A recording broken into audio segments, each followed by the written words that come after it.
my volume? And is the music in the background loud?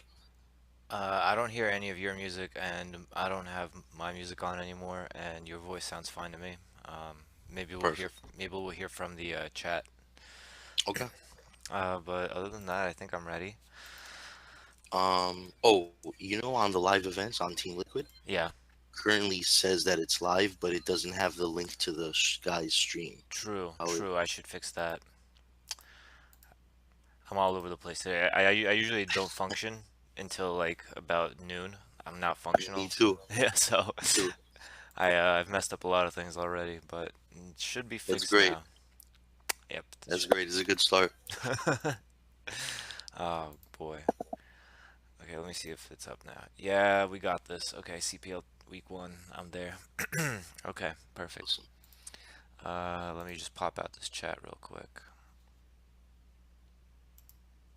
So we're live, right? Oh, we are live. We've been live for a minute. We are live. That's awesome. Okay, so I'll be in channel CPL Thank you on. to everyone who either stayed up or is just a degenerate junkie. We appreciate it.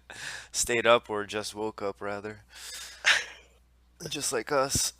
Okay, Yeah. so uh, I'm in CPL on IC Cup. All right. Let me. Oh, I should talk about the matches first before we get into that. Okay, so You first should up, go over the matches and maps also. I think. true. Yeah, I didn't include the map. I don't know the maps actually. Okay, that's even better. It's gonna be a surprise. Yeah, Let's do it. I only know that it's game one, game three. All right, so first up we have Kicks versus Scaramanga in the deciding game three, TVT. Next we have Awerty versus Snowfruit, which is game one, so it's probably gonna be on Fighting Spirit unless they messed up. That's gonna be a PVZ. Then we have Genji versus Dark Matter, a ZVT on Fighting Spirit. Arctimes against Pisan, a PVZ, game three, so it's a deciding game. We have Locktier versus Proboa twice, TVP game one and game two. So Locked here. yeah, let's get right into it.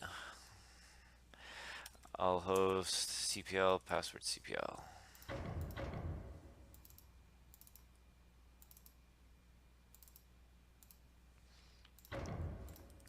Okay, the first game is gonna be on Circuit Breaker. This is where the deciding match happened.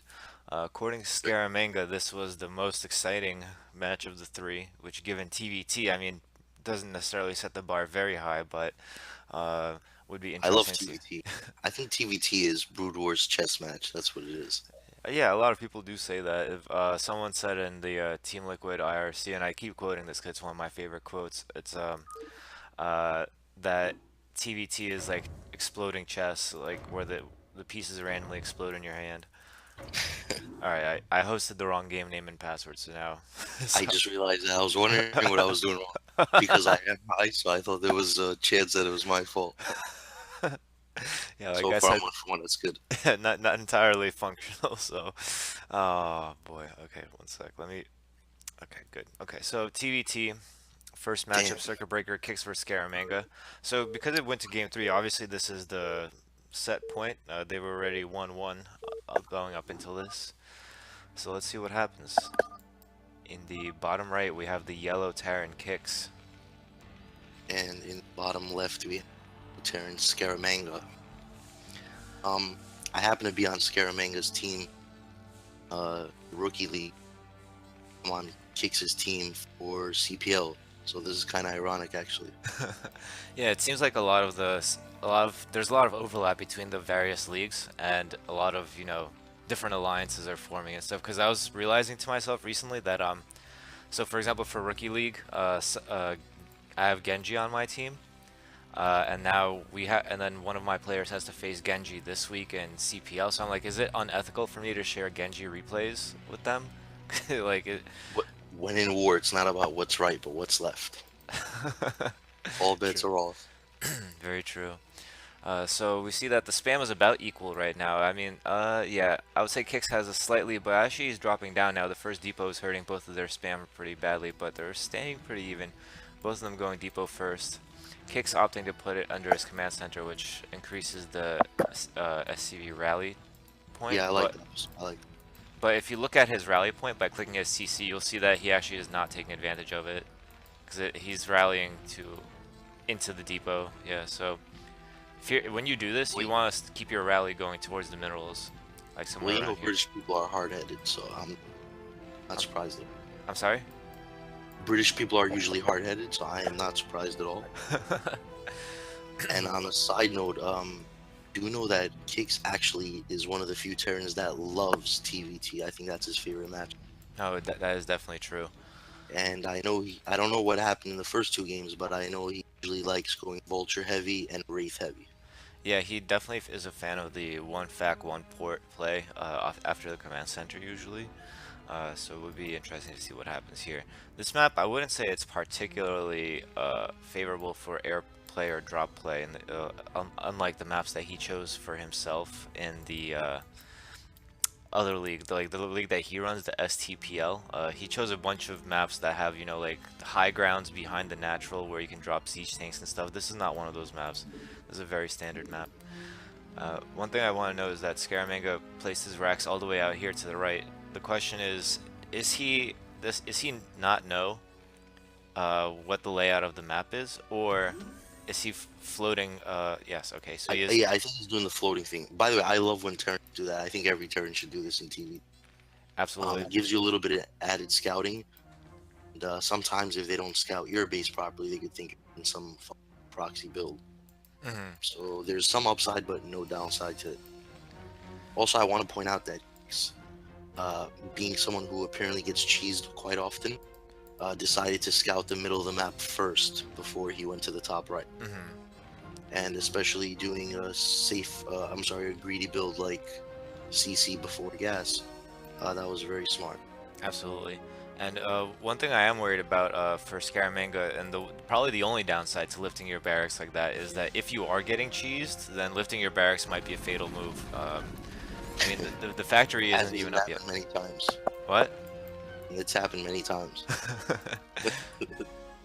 Yeah, so I would have rather that he confirmed that there's a command center coming up first before lifting the barracks, the same way that Kix is now, you know, he's just now approaching the Scaramanga's base, and now he's lifting his barracks, which is, in this case, it's not going to benefit him any. His barracks is going to get there later than Scaramanga's, but in theory, I think that Kix made the more correct decision.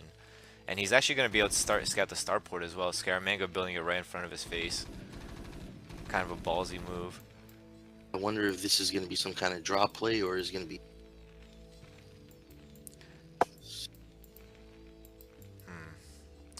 I mean, right, so far Scaramanga looks like he's doing what you said Kix would probably do, vultures into wraiths. Kix not even starting a vulture yet. His second gas is really early, I feel like. I mean, I don't think he needs it to be that early. He's missing a crucial timing for his starport. He saw the enemy starport. He hasn't made any anti-air. No engineering bay, no starport of his own. I would say that usually I think you're right, and it's a bad thing. I think in this case it might pay off for him because he's going to be able to rack up a lot of gas faster, which obviously is the bad key. He knows that because Scaramanga port play that all he really has to do, at least early on, is be a little bit defensive. He'll pretty much be way ahead, theoretically. Here he goes, he's throwing down 2 ports, so he's following up with wraiths, which are super gas heavy, so maybe that also plays into why he chose to get this quickly. Yeah, that does make sense, but his port being so late, I mean, I feel like by this point Scaramanga could, if he wanted to, he could have had 2 wraiths by now, and then he would have just camped these starports, prevented them from coming up in the first place. But instead Scaramanga is going for a drop ship. He's probably going to follow up with a vulture drop because he has been very vulture heavy recently.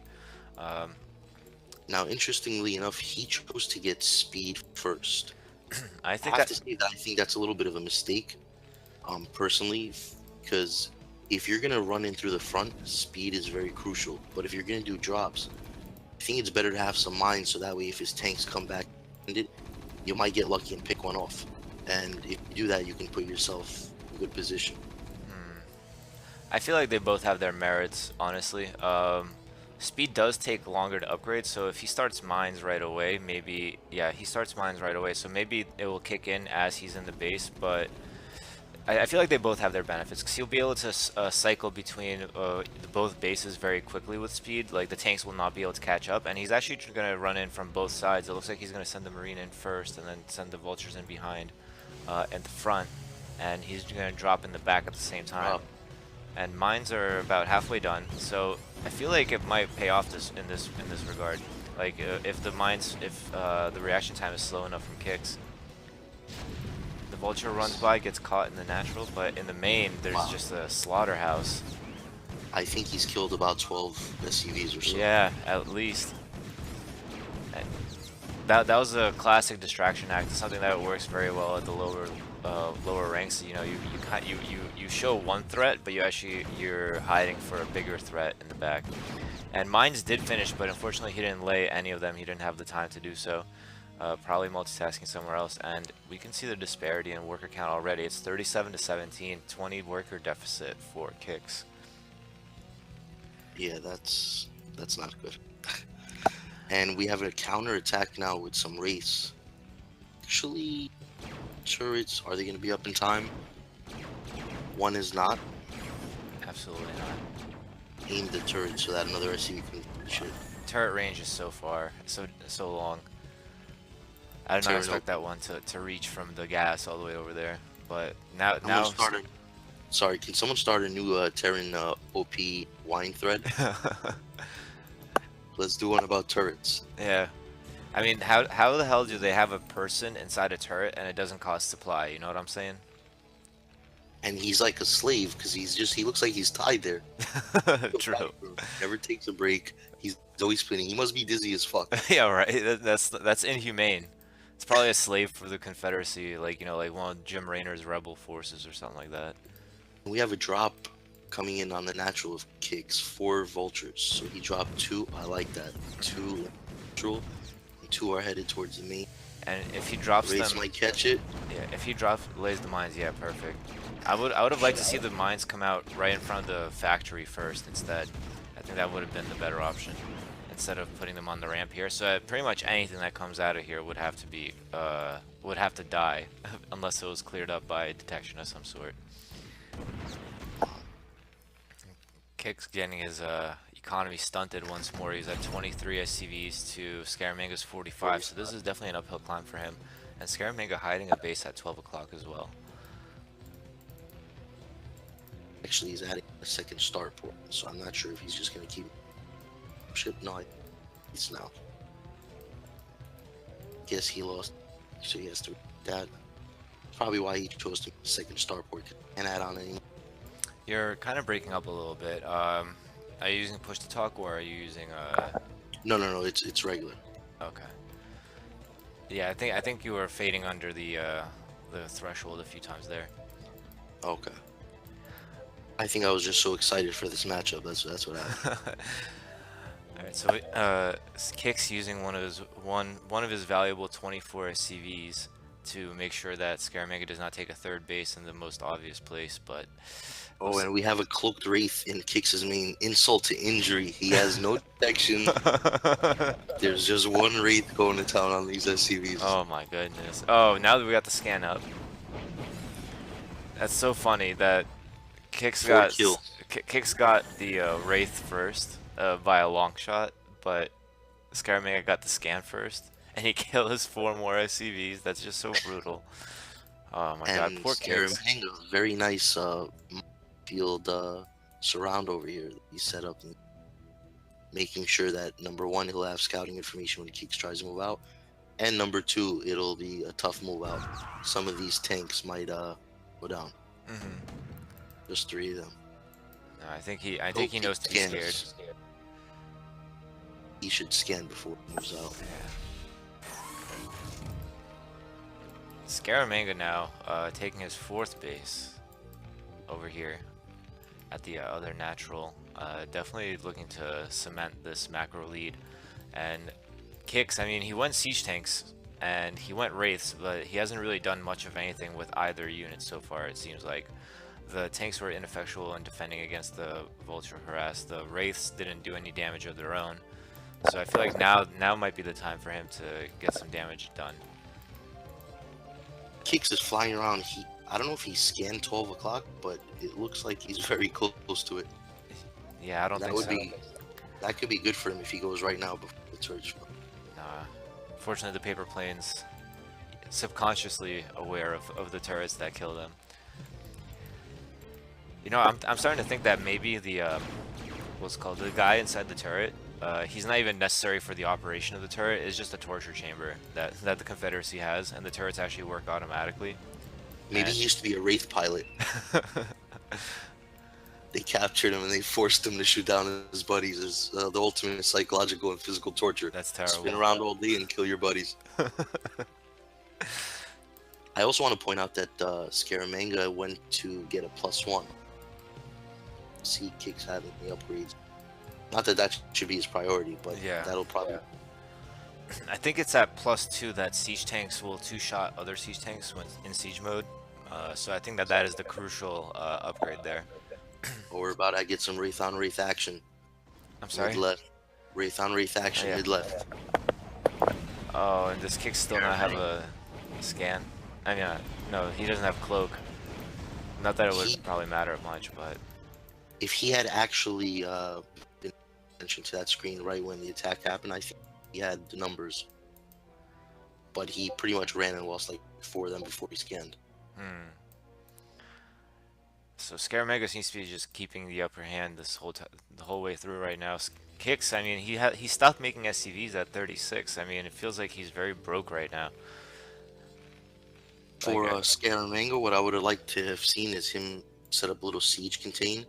Also, a second one down at the bottom at his third. mhm. And for Kicks, I would have liked to have seen him use dropship a little bit more to try and gain some kind of economic advantage. And at the same time, slowly creeping out and securing expansion. Yeah, I Just to mean, catch up. if he did Vulture drop on Scaramanga right now, Scaramanga has practically nothing defending himself. It would be absolutely That brutal. Kicks is generally the faster player, so that would be another good way to abuse the advantage that he has at least department, is to try and Oh, test. oh! Siege tank dies to mines. The mine contain does its job, and it looks like Kix is slowly losing territory here, and it's exactly as you suggested. Scaramanga seems to be establishing that envelope contain. Scaramanga wasting a little bit of energy here with these cloak race, but not gonna really matter too much, I don't think. And GG out. Wow. Yes, Kix was too far behind, I think. I think he was, but I would have liked to have seen him play it out, especially in the game 3. True. If I I'm I do if remember I'm him not saying that he just mistaken, left. yeah, that was this one that he was talking about, right? I'll mention Mhm. that. Yeah, I do think that he mentioned he thought that this was a best of 5, and so he wanted to leave and just go right to the next game. Realize that there, come not on, to take Kix. anything away from Scaramanga. Scaramanga won that game, I think, pretty Yeah, handed. I would say that it was 90 to 10 in that point. I mean, just the economic advantage, the fact that Scaramanga was up to 4 gases, Kix having about half of the SCV count of Scaramanga for the majority of the game, it would be incredibly difficult for him to come back. That initial drop where those vultures went to town on his SCVs, kicks his main micro 2 tanks at his bridge. Hmm. That pretty much sealed the game. Yeah, the forcing the opponent to split their attention when you can only focus on one thing more than the other. Like you just randomly send 12 vultures out, and then the enemy is like, "Oh shit, I need to handle these 12 vultures," and then the drop comes in the back, and that's where you're actually controlling them, sniping SCVs. That's exactly what Fazik did to me in a recent practice match. He sent out 12 vultures through the front, and I'm like, "Wow, why is he throwing away a vulture? So dumb." You know, I have like a 200 Protoss army here, but at the same time, he was dropping my fourth base, and he killed like 30 probes. I was like, "Oh." Shit. Yeah. So it's definitely a great tactic to use in practically every matchup, I feel like. Distracting with one small force, and then the second attack is actually the main one, the stronger one. It's actually the worst feeling ever. Go from victory to defeat. Yeah. Just blink of an eye. Yeah, you think you got it for free, and then turns out not so much. Okay, let's Life's see. a bitch. Oh, okay. So game one won by Scaramanga. I'm gonna update the little thing that I got. This. Okay, so You're kicks. like an MS Paint phenomenon. I know. That's actually what I first became known for here on Team Liquid. Is I came into this thread. It was like MS Paint thread. That's the only thing. That's what forced me to make an account. Is because people were like making requests for MS Paint. But more on that later. I'll show you guys some pictures later, maybe in the thread. But so far, for now, the next game is Awerty versus Snowfruit, Protoss versus Zerg on Fighting Spirit. And Dirty Zerg Swarm. yeah, so Snowfruit recently have been very active. Uh, well, not recently. It's been going on for a while now. At least since the fall, I saw him playing a lot on Shield Battery, and other people have been telling me that he's, improving, staying active. So that's very good to hear. And Awerty, if I remember correctly, was one of the stronger players from the CPL ranking tour, and I believe that wasn't it you that knocked him out, or Doesn't Awerty have another name that he goes by? yeah, it starts with an A also, but I can't remember what the main. I guess we'll find out here. So Verdi Because versus. it sounds familiar, but I think I remember the other name. So I guess we'll see. Mhm. What was that? Was that a? That sounded like a nuclear launch happening in your apartment or something. Shit, I have to take that sound off. I don't know how to do it. So you know the MCA launcher sounds? They're Yeah. annoying as fuck. So Locked here actually, CPL teammate, he sent me his sound file which I replaced. So apparently Russians like their nukes, like they like their tanks and their vodka. Yeah. So he apparently has that. So now I have it too. Oh, yeah. I think I sent you mine at the same time, right? It was. Mine are a lot less jarring, but anyway, let's get back into the game. It's actually Arubar, the white Oh, Protoss. yes. Okay, Awardi yes. Arubar, same person. IIN Arubar. And he is going for the Forge Fast Expand. Looks like he's coming at a good timing. And on the other side, we have. Snowfruit at the top left, our Zerg player. Playing in red. So far, playing red, pretty Uh, standard. We have an Overlord. So we're not going to see any 9-pull shenanigans, unfortunately. I think that this pylon isn't this questionable? Like I feel like this is not the proper wall here. Actually, maybe it is. Yeah, it might It be. works. It works. Yeah. If he puts the forge directly under the pylon, but like all the way to the left, gateway on the same level as the pylon, Hmm. directly to the left Ah, of it. yeah, I see what you're saying. Yeah, I thought he was gonna go about it the other way. So now he's going to put the gateway right next to the pylon. I don't know if the left tip of the gateway will be over the forge. I think it will. But I think this wall is completely tight, except at least for Protoss units, except through the pylons. Well, So on the left side, it's going to be tight, I think. If I'm mhm. mistaken, and it's going to be tight between the forge and the gateway. That's why I would have liked to have seen him put the forge slightly a little more to the right, so that he could have fit units on the left also. I don't know. This has me worried. I'm not sure if this is the standard. But he is putting down the cannon because he blocked the 12 hatch, so that's a good plan here. Well, or at least the hatchery period. Snowfruit in the meantime did go 12 pool. It seems like, actually it looks maybe more like overpool. 'Cause it Yeah, is it did finishing. some overpool. The only thing is that that probe did some work over there in the natural. He really delayed the hatchery, Mhm. and we see that he's almost up to 400 minerals, and he has Zergling, 6 Zerglings on the way. I don't know why he didn't make them at the same time. He had to be larva. He Hmm. was focused somewhere else. But where, I Uh, have no idea. I think it looks like he's still scouting for Arabar, and he definitely did delay his second hatchery very greatly. I mean, it's 450 minerals, and he's just now throwing it down in this base. And Arabar still doing a fantastic job keeping this probe alive and blocking this expansion. But I would have liked to see him try to stay in the main instead to scout to see what comes next. That's way more important than delaying this hatchery by another few seconds. Because now his probe is heavily damaged. He's not going to know what's coming next from the Zerg player. Normally what you want to do is you want to keep your probe alive until your Corsair is out. First Corsair. Or until speed finishes, at which point you should be like, oh shit, speed. So a first slow APM player tip of the day. In that situation, if you move your probe when he has kind of low health, if you move him into the other Zerg's main or natural, and go back into your base, right click him so that he runs away, and grab a probe from your base and go back to his base and right click his mineral. So they kind of switch places. They kind of tag the other probe in.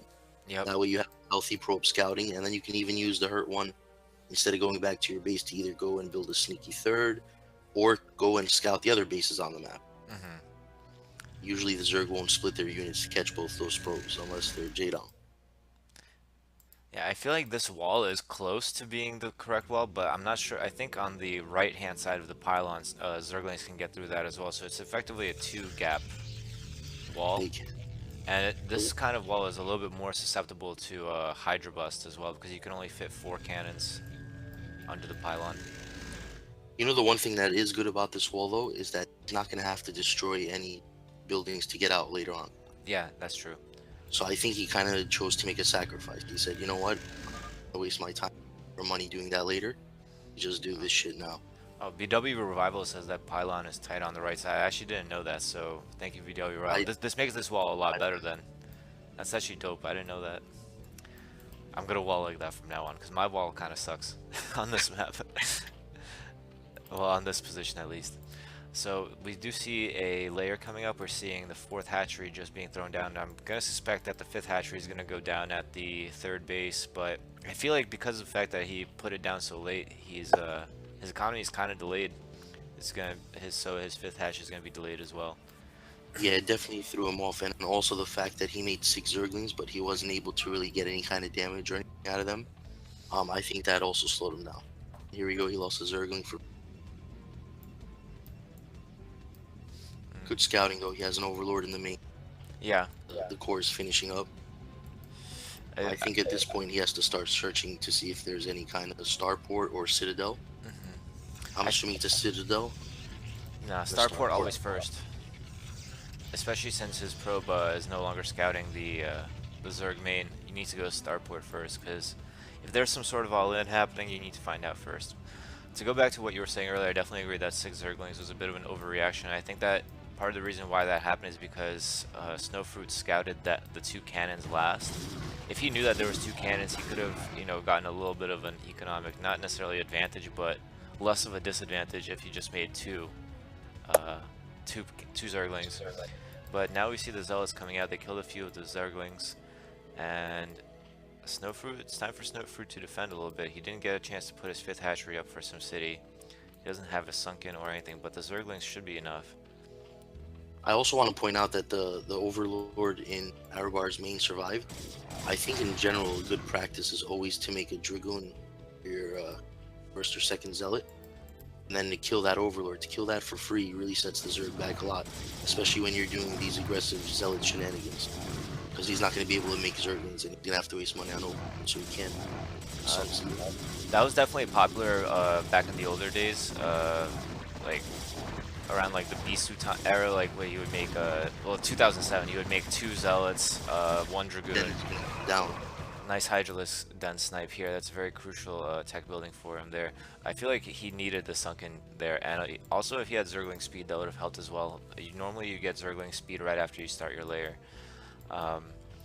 but I'm not sure if that's necessarily the standard that you should be going for to go with the Dragoons, because having these early Zealots is, as you see, forces the Zerg to make these Zerglings. If he had 1 Dragoon, I feel like that might be spending gas at a crucial time when you should be getting +1 Citadel, Stargate, and getting your 2nd gas, and then you have to be trying to get your Templar Archives potentially as fast as possible.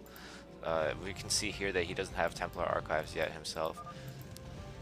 The good thing is too is that I don't think the Zerg had any upgrades. When I clicked on his den before it died, it was halfway done with I think it was leg speed. Yeah. So that definitely set him back as well. And he just lost, he just put the drones back on gas. I really feel like he doesn't need to have 6 drones on gas at this point. I mean, he doesn't have, he doesn't have lurker upgrades, so he's not getting lurkers. He doesn't have a spire. So it really doesn't seem like he needs all this gas at this moment. Yeah, I think he's very much lacking on drones. I think Zealots, losing the den. A lot of those early shenanigans hurt him a lot. And he stepped back. His drone count is very low right now compared to where it should be, especially in the main. There's 6 drones. But at least he did manage to get up his 5th hatchery. This SimCity could be a lot better, to be honest with you, but it's passable, I guess. It paid off because he didn't die, and he had to. He didn't have to kill his buildings to get out. His Looks like +1 is also finished. I would have liked to have seen him start +2. Maybe even do bondless style, get a second forge. I like to do that. His money's floating high. He's adding gateways right now, which is good. But I would like to have seen him try to secure a 3rd at the same time. I mean, it looks like he's going for an all-in. Well, not all-in, but it looks like he's going for Just a a bust. 2-base bust. Yeah, so it's either one or the other normally. You don't get 8 gateways and a nexus. I agree with, but sometimes with slower players, when your it goes up like his is, you can just throw down $500. Yeah. Just get a nexus anyway, because. I mean, just because you can doesn't mean you should. I think we should be trying to enforce, you know, a positive play, you know, as opposed to compensation play. You know, play that you're doing to compensate for the fact that you're bad. We should be aiming to make people good. You know what I mean? So That's the backbone of my play. the compensation. Story of my life. So without a lurker upgrade, I mean, this zealot attack is a little bit, it's like the pre-8 gate timing, I guess. I don't know, but he is continuing to pump zealots, and this Hydra Micro is actually looking pretty decent, but zealot count is a little bit too high. No upgrades on the Hydralisk, and whoa, he backs off. Interesting. Oh, he has drop too, drop and speed, so this can be interesting right here. He upgraded drop. Yeah. Arabar still not getting his +2. I'm very puzzled by that choice. And okay, so Templar are out. He doesn't have range yet. He doesn't have range yet. Wow. And so far, decent micro. Yeah. Nice storm, but good dodge. He's pretty back and forth so far. Yeah. Like I said, I think Arabar is way ahead, but as I mentioned earlier, whether he's going for 2-base bust or not, I would like to have seen him try to get a 3rd, because now that the Zerg is getting a 4th, if he doesn't win just straight up, he's going to be behind, actually. I agree. And especially with so many probes, he's running low. 65 probes on 2 bases. Yeah, I mean, that's fine because you're going to transfer some of them to the 3rd base and it's going to be saturated right off the jump. But right here, I feel like he's way too zealot heavy. All that Zerg needs to do here is make a couple of lurkers, and this will be over for the Protoss. Like, the timing will fail completely.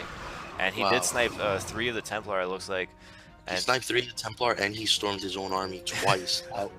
that did not go very well at all. Yeah, and as usually when you go for 8 gate bust like this, you mostly make Dragoons. You make like 12 to 20 Dragoons, and then after you bust through the front defenses, that's when you send Zealots. And Hamtaro's bringing up something that I was thinking about saying earlier. If Snowfruit had a Spire right now, and he made Mutalisks, that would completely just wreck everything that Arabar is doing. First of all, it would snipe the Templar easy peasy lemon squeezy. Second of all, the Zealots will become completely ineffectual. So I feel like Snowfruit really not taking advantage of the layer tech that he has. And he's actually moving up to Hive already. Despite the reason for that is he has 3 evolution chambers, and I'm very excited about it because I love the style of play. Shout out to Faust, by the way. The Sauron Zerg? He is going Sauron Zerg with drops. He has 2 evolution chambers in the main and 1 at the 3rd. Yeah. He's just going up to a shitload of units. Pretty much to try to fight the Protoss straight up. I don't think it's the best idea, but I like it. Yeah, I feel like lurkers and Mutalisks would have been the absolute, like, direct solution answer here. But this might be interesting as well. This is definitely, I would say, no offense, a more brainless approach to ZVP. It's like, I'm just gonna have so much stuff that they can't do anything about it.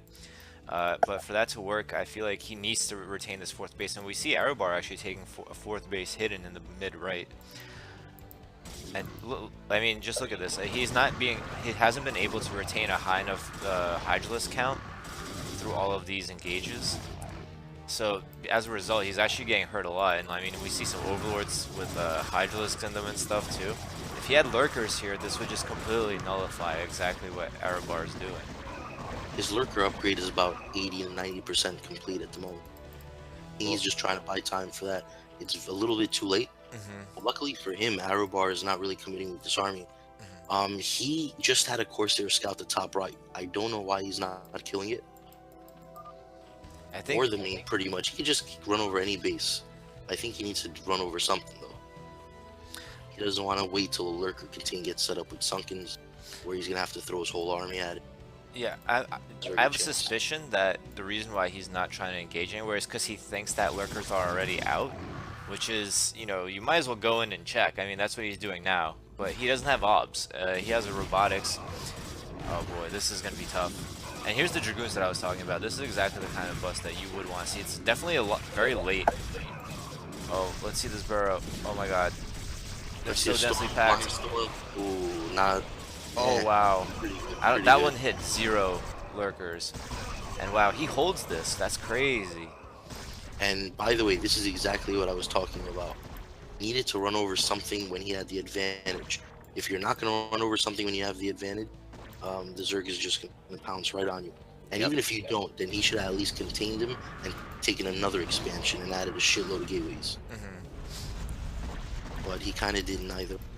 Yeah, he Just, did get. The only thing big that's going army. for him is the hidden 4th right now, but he's not used it yet. I do want to point out, though, unfortunately for Snowfoot, if we look back at his natural, his drones, they're pretty much on strike. They've had enough of his shit.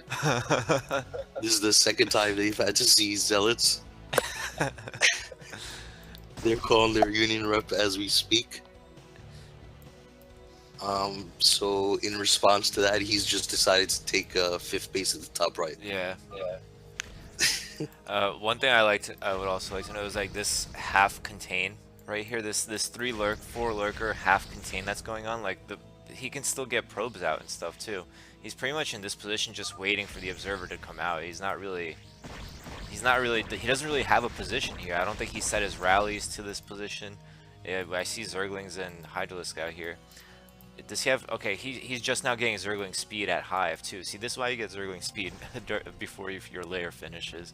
Because Is that speed or is it? it's Oh, that is speed. speed. Oh Yeah. my god, I thought he was getting the attack. No, I think his, it would be funny if he got Adrenal first, but somehow I don't think so. See, that this delays the effectivity of your Zerglings by 2-fold, because speed and Adrenal, they take the same amount of time, and it's about like a minute, I think, on fastest speed, if I'm not mistaken. So you pretty much made your Zerglings useless for 2 minutes now instead of 1. And the obs is out, so this is gonna be a crucial moment. We're right before all those. Oh, I feel like he could have just left those 2 so that the whole entire army runs over them. But, This army is very zealot heavy. yeah, still against all these lurkers. I'm down to the storms, I think, to engage. I also want to point out at the mid right, 3 o'clock position, that base has been up for a long time. He invested a lot of money into it, and there's no return on it Yeah, yet. absolutely. If you're gonna make These a are my hidden base, then make it hidden, you know? Get some probes up first and then start committing to defending it. Because if this gets cleaned up with, like, I don't know, a Dark Swarm right now. Ooh, and the bombs transfer in the middle, so he definitely knows now that there's a hidden base there. Oh, But he's nice getting storms. stopped. Nice storms. Okay, this one maybe not so nice on top of his own army. And did he kill his own observer? Is that what happened? Oh no, observer is back here. So he had to disengage. I can't believe there's still no. I mean, there's a Spire now, but I haven't seen any Scourge. Scourge would have been absolutely beautiful here because with only 1 observer, that's the most annoying thing for Protoss period when facing against lurkers is when your observer gets sniped, and then you have to wait until. And the Scourge have like the lowest attack priority of all units. It seems like if there's a drone attacking you, the Dragoons are going to shoot the drone before they shoot the Scourge. They don't know what it is, that's why. It's pretty foreign looking. Is it like a flying tooth? Is it a nail? Like, what the hell is it? No one knows. And then it has a disgusting picture when you click on it, too. Yeah. I mean, we can't check now because there's no Scourge out on the map, but... Ooh, are the Zealots going to see these Overlords? I don't... We got a drop.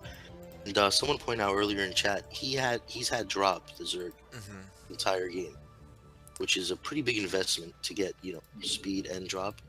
He's not done it until this point. Okay, so I just want to pause real quick to point out one thing, all right? So Aerobar, 192 supply, 80 probes. This is pretty much the, like, the perfect, like, late game situation. Maybe it would have been nice if he started Reaver Tech. Maybe it would have been nice if he got the other main at this point. But, he's in an amazing position, right? Correct. Right, so he moves out all the way to the Zerg natural. He's, like, standing on the rocks before the bridge, right? And without even checking to see what's on the other side, he's like, nah, I think I'm gonna go home now. What? He has an observer. He can send the observer ahead and see that what you have: one lurker, four creep colonies, one Nidus Canal. None of them are finished or even aggressive at all, and one lurker. Like, this army would just absolutely wreck the natural of Snowfruit, and then go inside the main and kill all the tech units, all the tech buildings, everything, like, with no hassles whatsoever. And he just decides, you know what, nah, I don't feel like it today. Like, what? Like, this would have been the winning moment, in my opinion, right here for the Protoss player. So definitely try to get more information about your opponent before you decide to disengage or not engage, or engage, I think this goes back to Arabar being too passive. I think Zerg just scares him a lot more than it does most Protoss. I think he needs some kind of, like, counseling. He probably has nightmares about Zergling run-bys and Hydro busts like most Protoss players. PTSD. So I think he's a little bit on tilt because of that. And so that's probably why he goes to the Zerg bridge. He doesn't see anything there, and he just says, "Oh shit, what's going on? Let me run back home." Yeah. First instinct, since you're a baby, you always just run back home. And I mean, it might actually benefit him considering this drop is coming in. But one thing I want to note about this drop, I would have loved to see a Defiler with this drop. I mean, drop a Plague, drop a Swarm or something. It makes the drop like twice as deadly. I mean, despite the fact that Arabar is very zealot heavy, he could definitely force an overcommittal with this drop, plague the whole army, and then probably destroy one of the other bases if he feels like it. But I don't think I've seen any Defiler upgrades or any Defilers in this time. I mean, he is kind of gas broke. I think it's because he's not mining gas here. Really, and I'd point out he still has 5 drones only in the main. Yeah, and Arabar, he's just getting he's +2 is finishing up right now. Just wanted to point that out. His +2 is finishing up, and we have some upgrades coming up soon for the Zerg as well, I would say. Yeah. Well, the Zerg's been pretty ahead in upgrades already. But that's what I'm saying. He's ahead, and he has 5 bases. The longer this game goes, the more it's going to be in his advantage. Oh, Plague? Yeah, no energy. I'm not sure if he has consume or not. I hate just random fathers. Such a cock tease. We're waiting for the Plague. It never comes. And we're like, what the? Oh, and here we go. The drop. Doing work. As you mentioned, he was going back home. Now he turned around again. He's just out metagaming you, is what it is. I'm not sure. I don't think do these Zerglings have crack? I don't know if he ever got it. It doesn't look like it. They're kind of like pop, pop, pop, pop, but it's supposed to be like pop, pop, pop, pop, pop, pop, pop. I don't think they have crack. Yeah, that's terrible. Oh, and we have a counter up here at the top right. Yeah. Storm, nice storm on the lurkers. Yeah, but now he lost the obs, lost the Templar. Now he can't do anything. That's what's beautiful about Zerg defense now. Like, you lost your oh, he has an obs back here. Ooh, please.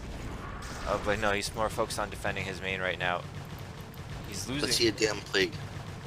Okay, I like the fact that he sniped the Templar Archives. I would like to see him snipe the Citadel and the Cybernetics Core, because this would be absolutely brutal. And I like to point out these probes at the natural that are just starting to move. He must have heard this guy's hacking. Time hacker. Entire game. And going back to what I was saying in the beginning, Arabar not only being very passive, but not taking as many expansions as he can. When you just have a shitload of money and you're getting near max, you just have to start throwing out a bunch of expansion, more than you can afford. Like at 3 o'clock, he doesn't have that many probes. He doesn't even have any on gas, and then he has about 1,000 of them that were sitting at his natural. Mining out here at the 6 o'clock, he should have had the bottom right both those bases already by now. Yeah, definitely. He had plenty of opportunity to do so. He needed more brigades. He was only at 8 plus the one at the front 9. I Yeah, think I at mean, this point he should have been about 12 to 15. normally in a PvZ, you actually don't need as many gates as you need in PvT because if you lose your whole army, you're pretty much screwed anyway. But like I think 12 to 15 is probably the most that you would ever want to have. And yet, Since I'm slow, one thing I do is I always try to make and maybe this is not a good practice, but I'll tell you anyway. I usually make a couple of more gateways than I can afford. You know, like when you play Terran and they say, oh, on 3 bases, you gotta have this many add-ons and this many. I always have a few more, which doesn't mean that I'm always utilizing them, so it might not be super efficient. But later on in the game, when your money goes up, it really, really comes in handy. I would just like to put that out the there. compensation play. I love it. Yeah, okay, so I just want to make a quick note. Probes actually don't do any damage under Dark Swarm. Yeah, I was just watching that at the 3 o'clock. I Yeah. did not know that. Shit. They See? SCV's OP. SCVs don't do any damage either, actually. Really? Yeah. Oh, finally. But he does have Reavers here, which is good. This is exactly how you want to defend your bases. This is pretty much the Dark Swarm killer right here. Cannons, Reavers, and maybe a Templar would have been ideal for defending this. But The only thing better than one Reaver is 2. yeah, absolutely. I do want to point out that I think Arabar completely gave up on the main base, even though he's cleaned it up. He has 6 gateways, and one of them is only one of them is powered. Oh my God, these lurkers! No. Swarm, plague, something. Oh, that's so brutal. I feel like Snowfruit's trying to do more at once than he can. Like he kind of sent a bunch of units in one direction, sent a bunch of units over here, and is like, yeah, I'll get to it. You know, I'll take care of it when I get there. And then he just kind of didn't. But it looks like he did do some damage. I mean, Yeah, he did do a lot of damage. Arabar's still on 74 probes though. Like, I feel like they're all at this one base though. Look at the 6 o'clock. Yeah, they're all there.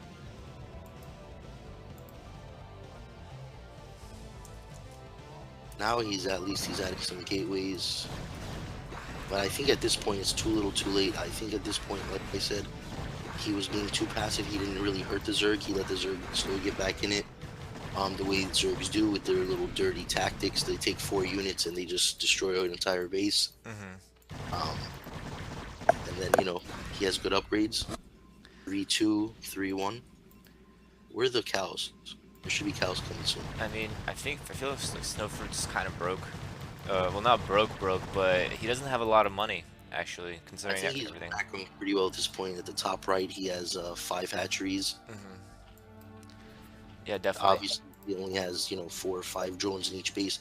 That actually ended up helping him, ironically enough, because they never mined out. So Yeah. he had constant income from one base. He has 12 or so drones at the 12 o'clock base, which should be redirected soonish. I mean, once you notice that there's no blue on your minimap, Are these the same drones that took the day off earlier? they might be. They're probably part of the union. Yeah. And this main is now officially cleaned up. And I wonder, where is the tech now? He still hasn't rebuilt his tech, has he? He's just now rebuilding the Citadel at the top, right? I mean, at the right base. Yeah, he got some in the 3 o'clock base, but yeah, see it. Alright, so Zerg definitely needs to just close this out at this point, I feel like. I mean, because Protoss, as sad as it may seem, he could actually still do this.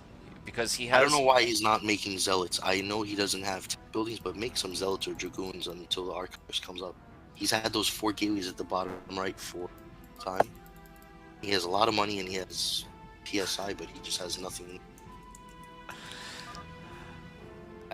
I mean, look at this really, really scary army that is waiting outside the 9 o'clock base. I mean, the 3 o'clock base. Like, there's 2 flanks of it. This is...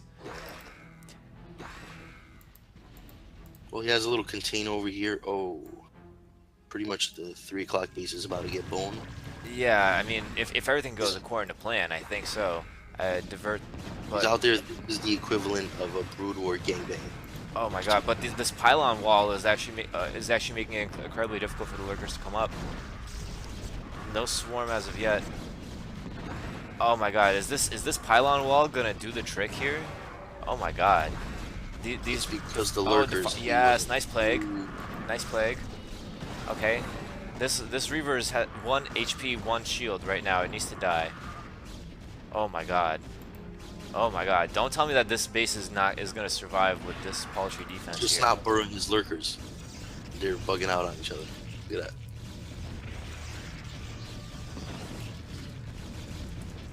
Okay, Oh my god, finally a swarm. This Reaver is freaking hero. It's about to go down though. Oh my god. He has 20 shield. He's getting stronger. And now the reinforcements are here. Now the storm is here. Dude, this pylon is a freaking hero.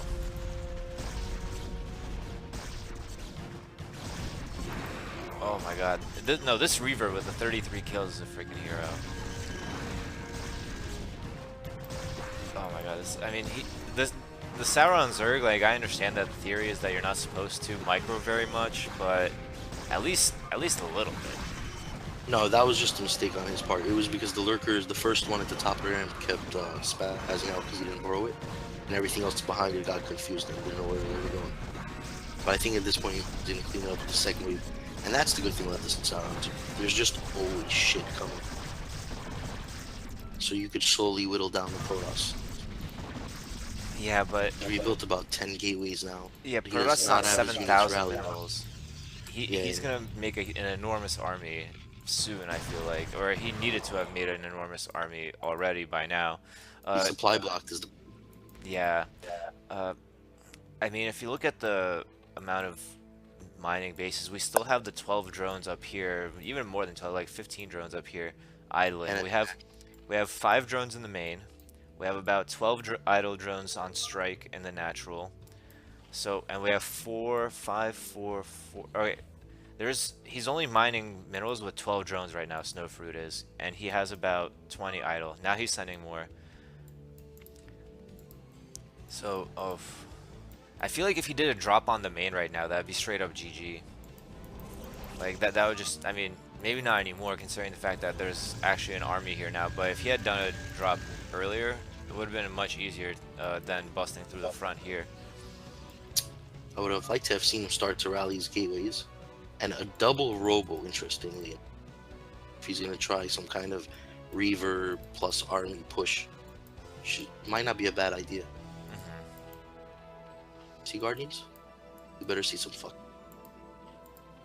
Otherwise, why would he make the Greater Spire? I feel like, did he just decide to make one of everything? Oh, here's the Guardians. That's good. Good. If we did not see Guardian Snowfruit, just for the record, you were going to officially lose this game. I just wanted to point that out to you. So thank you for making Guardians. I'll be entirely honest with you. I think it might still be possible for him to lose this game. I mean, look at 10,000 is insane. Yeah. Oh, nice plague in the front. 10 zealots. Dark Archons? Why Dark Archons? Hamtaro suggests that he should be getting Dark Archons. Yeah, because then he can mind control a drone and then make a bunch of ultras and guardians. Throw the Zerg bullshit at the Zerg. Fight fire with fire. That's crazy, no. No, I disagree with you, I'm sorry. It would take like 15 minutes to attack the ultras, and this drop finally has been dropped in the main, doing a lot of damage, and GG. Yeah. I've never seen anyone GG with $40 million. Trump would be disappointed in you, Arabar. I'm just letting you know. I mean, let's be real. Like rappers with 40 million in the bank declare Section 9. So, I mean, that's true too. Maybe Arabar. You know, Arabar, are you a rapper? Yeah, he has a hip hop career that we don't know about. Oh shit. Okay. Sorry, I'm still in the game. I'm used to watching the stream and not clicking on anything. So I thought for a second there that that's what was happening. Yep. Okay, so second game of the cast goes to a wordy against Snowfruit. I mean, sorry, goes to Snowfruit against a wordy. Definitely. I mean, I feel like we expounded a lot on the issues that we saw in the game. It was just some of the things were really painful to see. I feel like both players can benefit a lot from what has been said so far. Definitely, I feel like both players just mechanically need to pick up the tempo a little bit. You know, send drones earlier, get upgrades earlier, macro better. You know, expand better. So like, you know, just general issues. It feels like both players know how to play Brood War in the sense that like, oh, I know kind of what I'm supposed to do, but they just don't do it very well. You know. Right. All right. So next Um, up, we have Genji versus Dark Matter. Oh, I'm sorry, you were gonna say something. no, I was gonna say for Snowford, he just need a little bit more drones. He needs to not get hurt as much early on, maybe a sunken. He needed to just control a little bit better when he was trying to break the tensions. Other than that, he played well. For Arabar, he needs more gateways, more expansions, much faster, and probably most importantly of all, he needs to fucking attack somebody. Arabar, do me a favor. Like I said, go find a psychiatrist or a therapist, get some Zerg counseling. You have some Zerg issues for whatever reason they scare you. Maybe you were touched by a Zergling. I don't know. You need to figure it out. It seems like this. They're saying that the stream went off. Really? Yeah, I No, I think someone's just trolling. yeah, I tend to not believe them. It looks like everything's fine on my end. Mm. God damn you, Brood War Revival. I'm just Oh, kidding. oh no, it is. It does actually. What the Oh, hell? really? Okay, I take that back. What the hell? I'm gonna refresh and see what's up. Okay.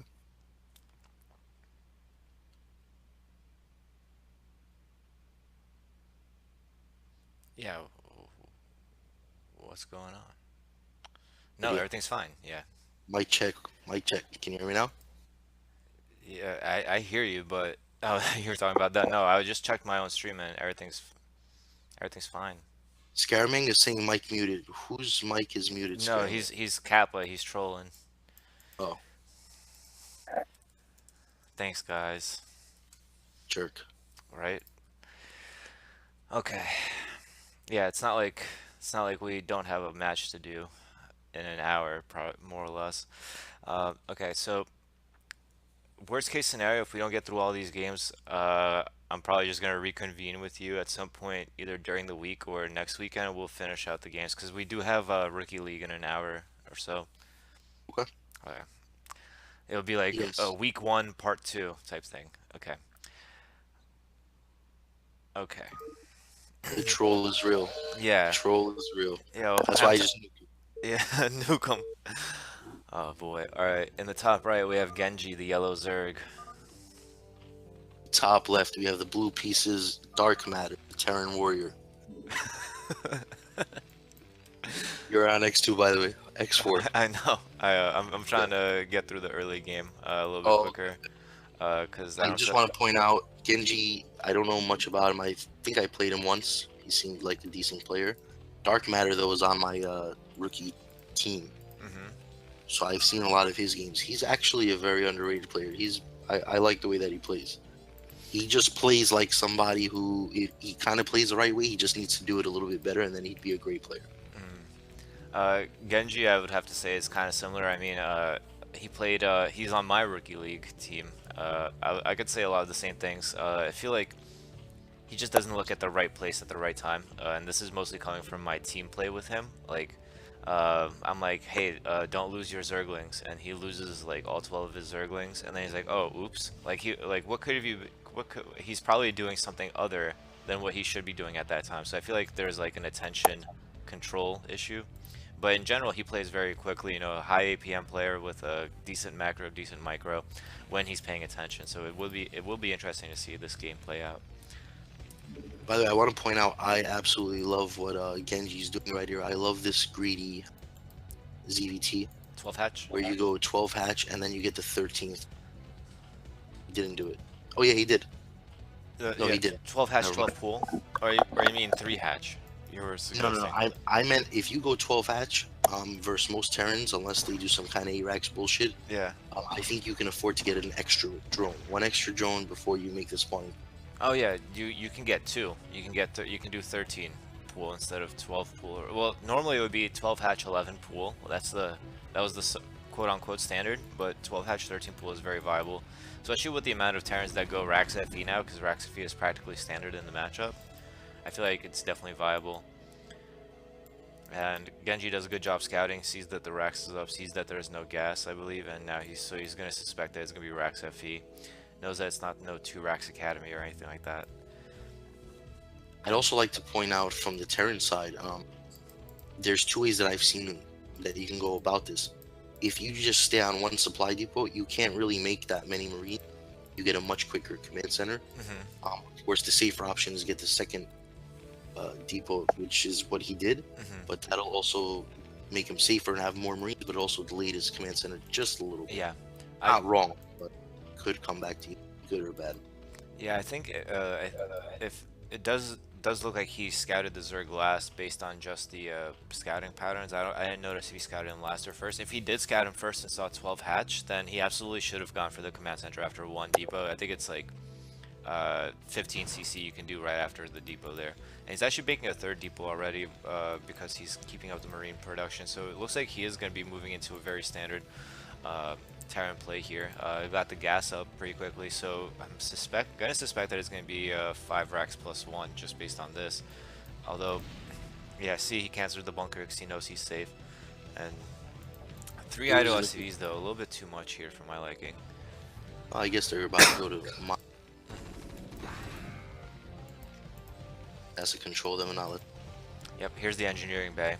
So definitely it looks like it's gonna be 5 racks plus 1. So after the engineering bay, I believe you start adding the barracks and then you throw down an academy soon afterwards as well. Looks like that's what we're going to be seeing here. Meanwhile, for the Zerg, layer is almost done.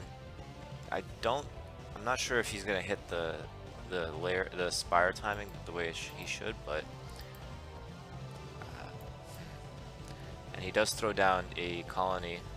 He sees that the Terran is trying to do some aggressive movements here. Oh, nice. Wow, those losing Zerglings. Yeah, instead of having Now those he two... doesn't know. Yeah. Well, he doesn't know if the Terran is coming his way or if he turned around. It's gonna hurt his spire timing. He made Zerglings, he panicked. Oh no, he actually threw down the spire first. Good mind on him for doing that. But he is forced to make a couple of Zerglings right now just to be extra safe. Instead of having both Zerglings out on the bridge, what I like to do is keep one Zergling a little bit away from the bridge and then one Zergling kind of in the middle of the map. So you can, like, you get one check to see, like, oh, he's coming out. Maybe I should start thinking about doing something, right? But Terrans often, like, come out, kill a Zergling, then go back in just to force some Zerglings at you. So that second Zergling in the middle of the map is like, oh shit, he definitely is coming for me now. That's when I start making Zerglings and start making sunken colonies and so on and so forth. Because now Genji made about, what, 10 Zerglings, and they're pretty much could have been drones at this point. Yeah, he has Zergling speed about 90% done. I think that's kind of late, actually. I feel like speed should have been started right after layer, if I remember correctly. So it seems like it's very common now for Zergs to be late on their layer, and the Mutalisk timing, it's actually going to be pretty close to perfect. I mean, not exactly there, but maybe 20 seconds off, I think. But here's the thing: the Terran has had the academy for a long time, and he did not get scanned. So he actually has no way to know right now Mutalisks coming, lurkers, or what's going on. Yeah, that's a big mistake here, and I feel like his turret needs to start soonish already. He needs to start, yeah, okay, good. Turret timing is decent. Scan timing a little bit late. I would have definitely liked to see it earlier. You're definitely right about that. I think seeing the Zerglings with speed, you know, the number of them and how they try to kind of poke in, I think maybe that occasion. And worst case scenario, if you don't know, it's always good to at least throw down 1 or 2 turrets. Yeah, I mean, But I would like to have seen him get the scan a little bit earlier. he didn't get any turrets in his main or in his natural, or in his production facilities, which is going to hurt him greatly here. He's going to pull SCVs, and he's going to be forced to use the 5 racks plus 1 army just purely on defense. If anyone who tuned into the scan analysis from 2 days ago, you guys should already know that the Terran wants to keep its army out and threaten the Zerg. If you notice here, Genji is actually taking the 3rd base without a lurker upgrade behind this because of the fact that he forced the entirety of the Terran army onto the defensive side. And now he's marching his Hydras across the map freely, so he's going to be able to morph who's there. pretty soon. Oh my goodness. Mutamicro leaves a bit to be desired. +1 just hit for the Terran, so I think he can afford to just back off here. I think he already did a decent amount of damage with the Mutalisks. I would still like poke in and threaten once in a while, maybe pick off one Marine at a time just to keep him locked in his base. But he's pretty much gotta be. Lurker's probably already done, almost done. And Queen's Nest is coming up, so Genji playing very solid here. Um, very And strong so play. far, I like Genji's play. I would like to say that I would like to see the Terran add 1 or 2 more medics and move out here and try and threaten one of the pieces. Hmm. The Zerg has free map control, which is the worst thing you can do in this matchup. Oh boy. It's micro. Oh no, these Zerglings do not need to be going in like this against this army. Oh my god, no. This is what I'm talking about. This is the Genji Zerglings that I'm talking about right here. 12 Zerglings for freebies. And he's sorely lacking in defense at the front. I mean, even with the 2 Lurkers, they're kind of late. And only 2 Sunkens. Normally you'd want to have at least like 4, I think, to hold this. I mean, Yeah, this he is already needs pretty more scary. Sunkens. This is pretty But he scary. definitely needs not to lose those Zerglings. Those Zerglings really beef up the Lurkers. Yeah, Tank a lot of not damage. just that, but they also threaten the backstab, which makes a lot of Terrans, kind of second guess their motivations. They kind of think, oh no, maybe I shouldn't do that. And well, this one lurker's out of place. Oh wow, the fire bats actually did like 50 damage to him by hitting through. Oh no, oh no. And By the way, not only did he scan too early and then send his army in afterwards where scan were off, but I also think, like I said earlier, I think he was lacking 1 or 2 medics there in that battle. Had he scanned and had another medic or 2, mhm. not let his fire bats get too far ahead, he should have been over this base. Pretty much won the. But now I think he set himself back a little bit. Crispy Drone says you tried to fuck it up, but you still did it well. To Genji. Yeah, Genji now getting Hive Tech is almost done. Genji is doing really well, I think overall. I mean, held off the +1 5 racks with minimal losses. Um, did some damage with the Mutalisks, forced to delay the 5 racks. Has 2 lurkers up on the high ground. Hive Tech is done. He's going to be able to make the Nidus Canal soon. Start the Defiler Mound. Defiler Mound's on the way. Nidus Canal is also on the way, the Yeah. first part. He needs the adrenal glands for the Zerglings, though. That's one thing he's missing so far. I like the positioning of the canal, by the way, not all the way at the front like I've seen some people Yeah, that's mention earlier. That's just the worst thing you can do. yeah, I've seen IOPQ do that a lot. Just put it like in front of the Sunkens. I'm like, yo, dude, what are you doing? Like, why? Like, there's just no point in having it that far. I would even put it all the way as far back as the gas. It just makes it that much harder to reach. And the Nidus Canal in the okay, perfect. I wouldn't say perfect because this kind of messes up mining a little bit, I think, but generally around this area and the third base was pretty much ideal as well. I Yeah, I like would the like it a little more to the left, but yeah, I like the fact that he's staying active with the Mutalisks. I mean, he has 300 APM. That's enough to invest in something else. He's using the Mutalisk to scout around, see if he can pick off some Marines. by the way, I like to point out one good thing that the Terran is doing. Number one, he has very neat placement. Mhm. I'm a super stickler about that, and I would Yeah, like to say that I think it helps your macro, especially in this matchup. absolutely agree. This is beautiful. This is exactly how I like to see my Terran bases. And then also, I'd like to point out, I think Terran should always do this in Terran vs. Zerg. Always make a dropship because you're gonna need time to make your science facility anyway. Yeah, You can utilize the dropship to do so many things in this matchup. absolutely. Even though Genji is more or less ready with it with a Nidus Canal in his in his third base and a Sunken there. I would have went across the top and dropped right into his main and sniped some drones or the Defiler. Yeah, And the, sniping the spawning pool as well as the big hit, because everyone knows that spawning pool takes almost forever, it seems like, to build. The Adrenal is not done yet. Defiler Mound Consume is almost done, though, so definitely looking great. And he's actually getting a greater spire behind this. I'm not sure if I agree with this, necessarily. I mean, Guardians are great, but I think at this point, since he has Consume pretty much done, he should start thinking about taking the fourth. The yeah, Lurkers and the Defiler, he should be able to push out a little bit and secure his expansions. I'm a little Really bit concerned start that to hammer down. there's no Defiler out yet. He just now making 3 Defilers. They should have already been out and consuming at this point. You definitely need to make them in preparation for the consume finishing. You know, obviously it doesn't matter that much if you have them right away. And actually, the dropship that you were requesting is already here, but it's gonna fly right into the path of these Scourge.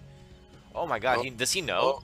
oh, oh. Oh, wow, that was like some hacker level game sense right there. What the hell? I mean, I guess the Scourge saw it, but like, how did they see it in the first place? You know, like, oh, he does just keep putting them out here. Yeah, I would have just left the game. He would have just left the game. I don't know. I mean, Defiler is not Defiler just now coming out. No, I would have just left the game on the principle because that hurts. When you just get red so hard. Ooh, the third might get denied here by these sneaky mutalisks. Yeah. Yep, there it is. Wow. So Dark Matter definitely struggling right now, and it should be noted that he did not choose the more popular option of transitioning into what's it called, into mech. Next switch.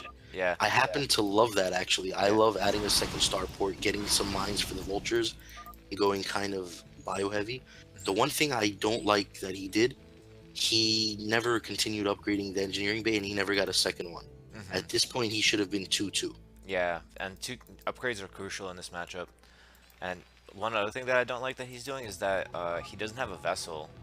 That makes no sense to me. I mean, he has the science facility up, but I don't see any. Oh no, he has one vessel, but he's been making dropships since then. I feel like he doesn't need two dropships. Oh, and check this drop here. There's a sneaky lurker right next to it. Wow, this guy, dude, Genji is on top of everything right now.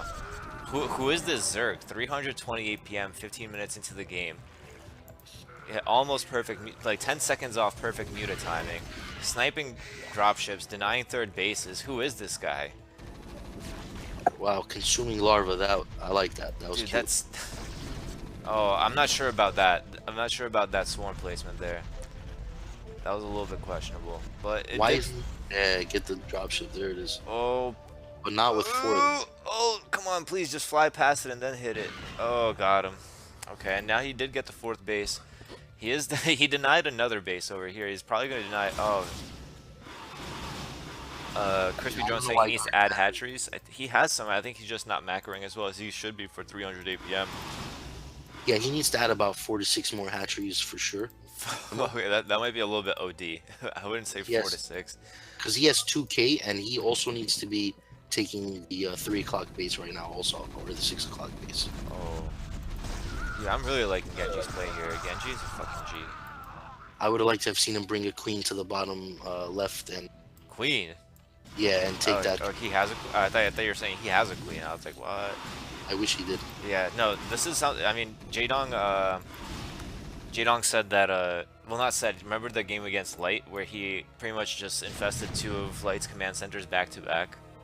Like, he just did muta micro, muta micro, muta micro. Queen. Queen. And the worst part is, now the most bullshit thing about it is, the Zerg gets the same queen back, so you don't need to make more than one. You can just use the same motherfucker over and over again. Oh my god, he missed the swarm though. He didn't get the swarm off with the Defiler that got irradiated, so looks like he is going to lose this 4th base absolutely needlessly. I would have loved to see the Defiler be ready to swarm there. And he has a lot of units, but they're sitting at his 4th rather than fighting at the 3rd. They're kind of piecemeal here, one at a time. Nice swarm. See, 1 swarm and 1 lurker. That's all you need. Yeah, he definitely messed up not having that earlier, but he is it looks like he's getting ready to make the Guardians, which should be kind of the GG move here.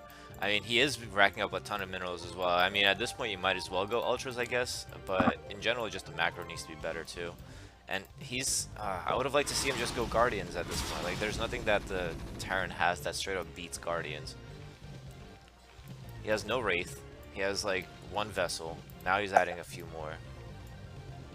I would have liked to have seen him get a 2nd evolution chamber at some point. Oh, he does have one. He's just not using it. Yeah, both players kind of lacking in the upgrades. A decent upgrade. 2-1. I mean, I feel like at this point, well, I guess Zerg starts their upgrades a little bit later in this matchup, but Terran definitely is super lacking. Mistake here by Terran fighting against Dark Swarm. 3rd. Managed to pick off the Please make these Guardians. I mean, he is. Ooh, all the vessels go down. Oh, where were they? The 3rd. Oh, Yeah, I nice missed it. control. Wow. Okay. I think he might be making Guardians at the third. I see a bunch of Mutalisks just hanging out over there. I know. I keep checking them to because I want to see the Guardians, but They're moving now. Marines are not in that bunker. That bunker is empty on the left. So yeah. here go And these SCVs. he just sent Mutalisk instead of making Guardians. I mean, I think Guardians would straight up GG this right here, and then now Genji again not paying attention to the crucial areas. I think well, gave away 3 lurkers right here. He's kind of low on gas. That's what he needs this 4th gas for really badly. Um, he just gave up at least 3 lurkers here, if not more. But he also managed to kill all the workers, or most of the workers, of the 9 o'clock base. He had dark matter distracted. Now he's morphing Guardians behind the natural. Great idea, but not maybe the greatest place. There's only 124 minerals there, so he's already almost mined out. Well, I would like to see them come back to the 9 o'clock base, hopefully. depends on how quickly the Terran reacts, because otherwise all these SCVs are in exactly the place where they're all condensed. The Guardians don't have to move anywhere to pick them all off. But it seems like he's targeting the gas for now. Again, not looking exactly where he needs to be. By the way, Genji has been doing a phenomenal controlling his scourges. He's probably picked off about 8 science vessels so far. It's crazy. That's why I keep saying like he only has 1 science vessel. He only has one science vessel, but it seems like that's because He has 3 out on the map, but he's constantly watching them, and he's making them out of 2 ports. And that's kind of what's made these Guardians especially effective in this case, because with such a limited amount of vessels, you can't really irradiate enough to kill them. But at the same time, Terran now, even though he's only mining from 1 base, Genji himself is mined out of his natural as well. Main base, 3rd base is not really mining at all, and he's just not macroing well at this point. Just floating 4K. This is what I was saying earlier. I would have liked to have seen him throw down Cow Place, throw down a couple of hatcheries, expand to 3 o'clock and 6 o'clock, and just start spamming a bunch of shit and running the Terran over. Yeah. Typical Zerg BS way, but so far the Terran's in a good position. Yeah, he hasn't been using Swarm aggressively at all. I mean, he's been using it purely for defensive measures, but like he definitely had some openings, especially after he snipes the vessel, to just throw down a swarm, move out onto the map, throw down the swarm, move out a little bit more onto the map, kind of create an opening for him to be aggressive. From this position where I mean, Terran has like 8 Marines, 1 medic, outside of the Zerg natural. And actually, it looks like we're gonna see a Doom drop here. It has about 3 lurkers, 8 lings. Okay, it's not really a Doom drop, it just has a bunch of extra stuff. Just stuff. Yeah, so okay, so you see how here he's busting through the front? I mean, he's defending his 3rd by doing the swarm, burying the lurkers, and that's gonna force the Terran to move back. If he did this like 2 or 3 more times and forced the Terran all the way back, he would create an opening for himself to leave his little contained area and actually do damage. And I agree with you. At the same time, he did, with just 1 or 2 lurkers, clean up most of the units at his 3rd, and at the same time do some damage here in the main. I would like to point out that Terran has 2 bases, even though one of them is not mining. But he's getting very, very close to being broke here. yeah, If he some is of broke. these structures go down, it's going to hurt him a lot. And 1 Guardian going to town on the ramp by his main. 16 kills. Yeah. He's definitely... Oh, he's about to die. Shit. He was a hero though. And RIP. at the same time, we have a Terran drop inside these. This game is really back and forth, up and down. My kind of game. I like it. It's scrappy. I love those kind of Terran berserks. Yeah, neither player seems to be getting like a firm foothold in the game, honestly. Because look at Genji now. Even though he's rich, he's mined out in his natural, almost mined out in his main. He has 5 drones mining minerals, maybe 6 drones mining minerals in his 3rd, and 0. He's on like effectively a 9 mineral economy right now. With 5K. Yeah, with 5K in the bank. And then Terran has 2 bases that are functional, but he's broke. Now the Terran is finally mining bottom left. He's had that up for a long time. Unless he needs it. the 9 o'clock is still flying. That's where the Guardians were. Cleaned it up, but it's still flying. No, yo, he's using that time hack. I'm telling you. He just landed it. Well, he is on my team, so It looks like there's another drop here. it's an inside job.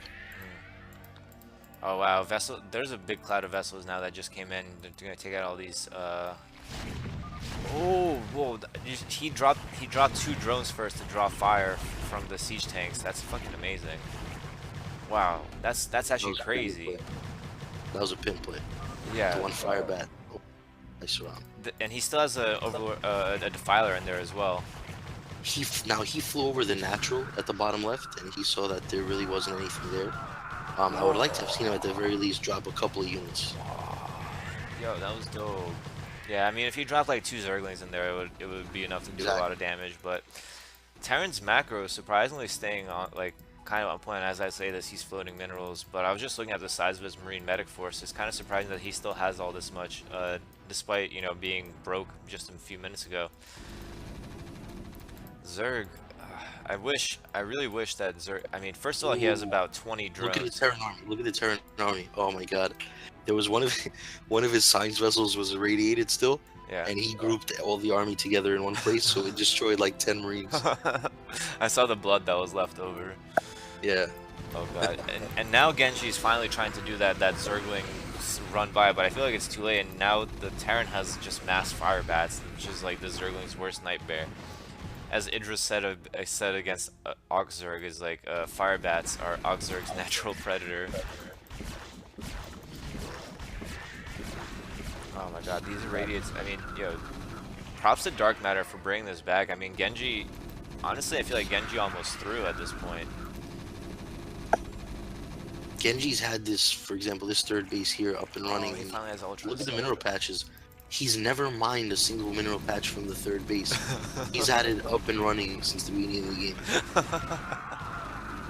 Oh my god, that's terrible. And finally, he has Ultras. The armor just finished, and now this could maybe actually change the tide in his favor. There's only 1 medic here. Lurker should be burrowing right here. I just want to point out that even you admitted that even though the Zerg lost his game, since he made a couple of cows, he might win the game. Yeah, that's exactly true. He's like, he definitely lost his game. Then he sees 4 Ultras. Oh, he actually might pull this back. Yeah, the Ultras are just really good. Honestly, when I play ZVT, I just rush to Ultras. I play that crazy Zerg, Muta straight into Ultra, because even if you're on 3 base, Zerg, if Terran's hurt all this time...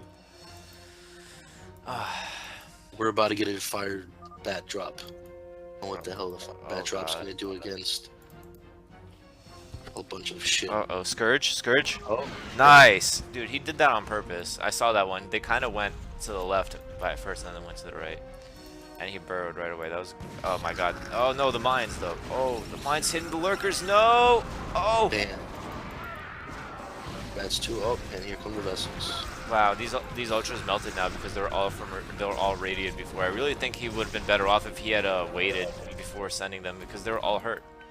Now Genji is the one that's broke. Look at him. He's at 700 minerals. He's got the same 20 drones idle in the main base. Another drone strike coming up over here. Now he's finally taking the 3 o'clock. 26 minutes into the game. This is crazy. This is absolutely nuts. This game is pretty much like a dirty fist fight. Yeah, it's a barroom brawl right now. One guy has a chair that he broke that he turned into like a shank. The other guy has the bottle that he cracked that he turned into a jagged edge knife. Yeah, you see someone's dentures on the floor. There's some missing teeth. That's when someone got put through a jukebox or something. Yeah. Oh my god, this is absolutely insane. Dark Matter is now finally mining from all 3 of the bases that he has, and he actually has a decent economy. 55 SCVs. Genji, 60 drones, but I would say that considering that he has 20 not mining in his main and about 10 not mining in his natural, he has about half of that in actual economy. And is he finally going to start mining some of these minerals? Actually, it looks like he did. Oh my god, the fact that there's no defilers or lurkers or anything here. It's because he's not rallying his hatcheries. He has a lot of units in his main. Oh my god, he needed that to be there. This is how he lost his base like 3 times already. It's because, oh my god, now the drones have blocked everything, and the Scourge are gonna fly over there. Oh no! Oh my god. All these medics though are might go down right now. Wow, that's brutal. All you need is one lurker and a dark spawn.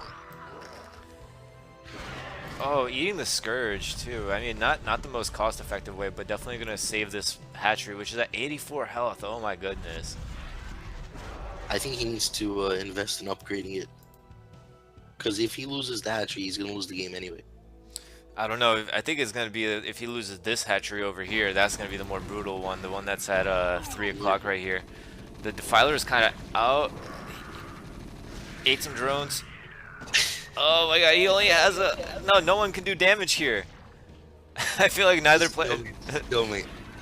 I don't think they knew that neither player could do damage there. Yeah, but at least they can But get Zerglings are here now. 3-3.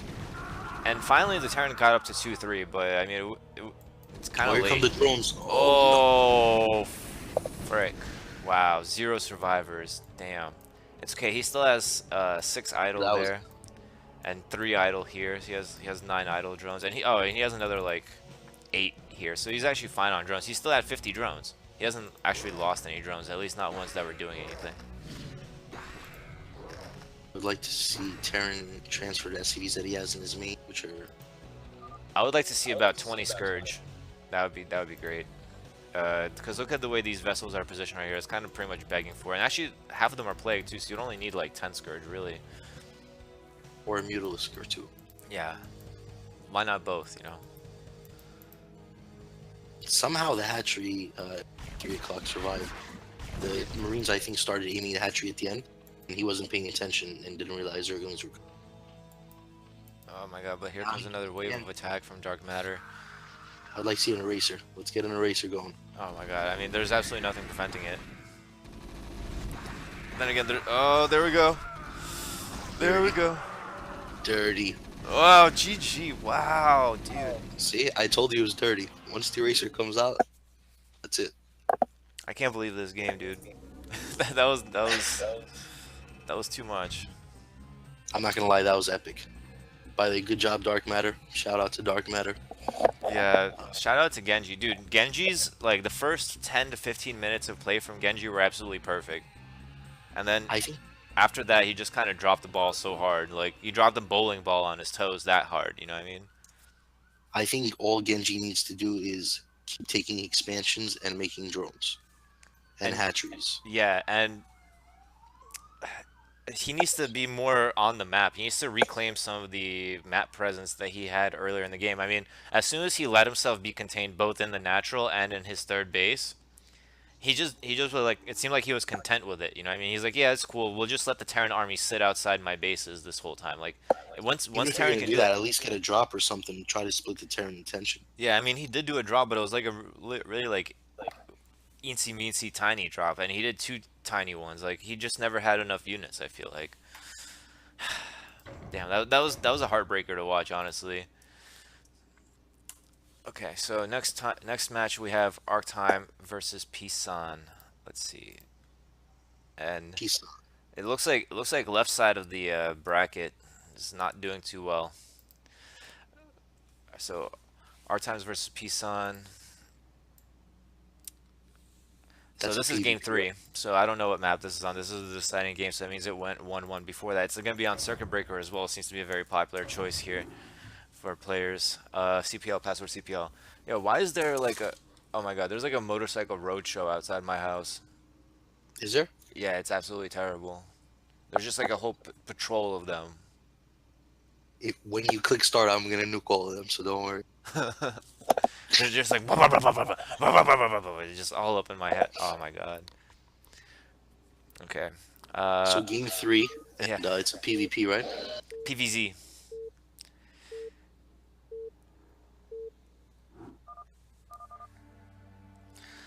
Okay, in the top right we have the blue Zerg Pisan. Bottom left, we have the yellow pieces, Fat Reaver, aka Arc Times, who is in the chat, by the way. Shout out to Fat Reaver. Yeah, shout out to Fat Reaver. PVZ. Yeah. Let's see. Does it? Yep, we are going to see a Forge Fast Expand from the Zerg. We are seeing...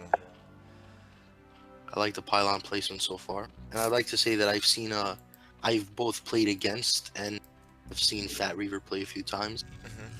He's actually a pretty good player and Agreed. done a lot of improvement. Actually, I think he's one of the more. Oh, a gateway first. I like Yeah. that. So he's gonna open up a little bit aggressive with some zealots. And we have Even an though cross overpull. positions, an overpull is pretty safe too. I Oh, think can he in this block? position, Nice. yep, if you're right in between those dashes. Oh, he missed it. He missed the second block, but he did a good job blocking for a while. He got the Zerg up to about 100, and I like the. I mean, Zerg had no reason to make 6 links, so I like the fact that he just made 2. I mean, there's absolutely no reason for him to make 6 in this case. Zealot is on the way. I like to say though, cross positions is gonna help the Zerg out a little bit. Yeah, absolutely. Wisely enough, just making another pair of Zerglings, so that's good. Oh, now he sees it. Yeah, he saw it. Okay. Missed the opportunity to block though. At least he followed it up with a relatively quick Nexus. That's good. I like. Now it's just gonna come down. Yeah, I think in this case, honestly, considering the fact that he has more Zerglings on the way, I think he could have afforded to run 2 of the Zerglings out first and hide them from the Zealot, and then run them into the Protoss main. You know, just kind of bring the fight kind of more to the Protoss as well, because if you look at this here, this Zealot's going to get taken out by these 4 Zerglings, and 2 more have just come out, and they don't really contribute much. But this Zealot actually takes out one of the Zerglings. Good micro here. Finds a nice hole for himself. And Pretty good micro from the Zerg also. Yeah. Two Zerglings for 1 Zealot. I'd make the trade any day. Absolutely, but the cost of the 2 Zerglings, you have to remember, isn't just the 2 Zerglings, it's also the larva. That's exactly why this kind of zealot aggressive style of play does so much to the early Zerg. It's not just the fact that you kill Zerglings maybe more cost efficiently if properly microed, or even if you don't pick off any drones, it's the fact that you forced the Zerg not to make any drones in the first place. If you notice, he's still on 12 drones from the start. I'd like to point out something interesting here. He is getting Zergling speed, and he just pulled drones off gas. We might be getting a 3-hatch all-in, even though he's making a couple of drones, or 3-hatch Hydra. I think it's going to be 3-hatch Zergling all in. It has to be. And all he has to do now, I would keep the Zerglings, I mean, right outside the Protoss natural, and just patrol them. Yeah, he has to deny scouting if this is what he's in. Yeah, absolutely.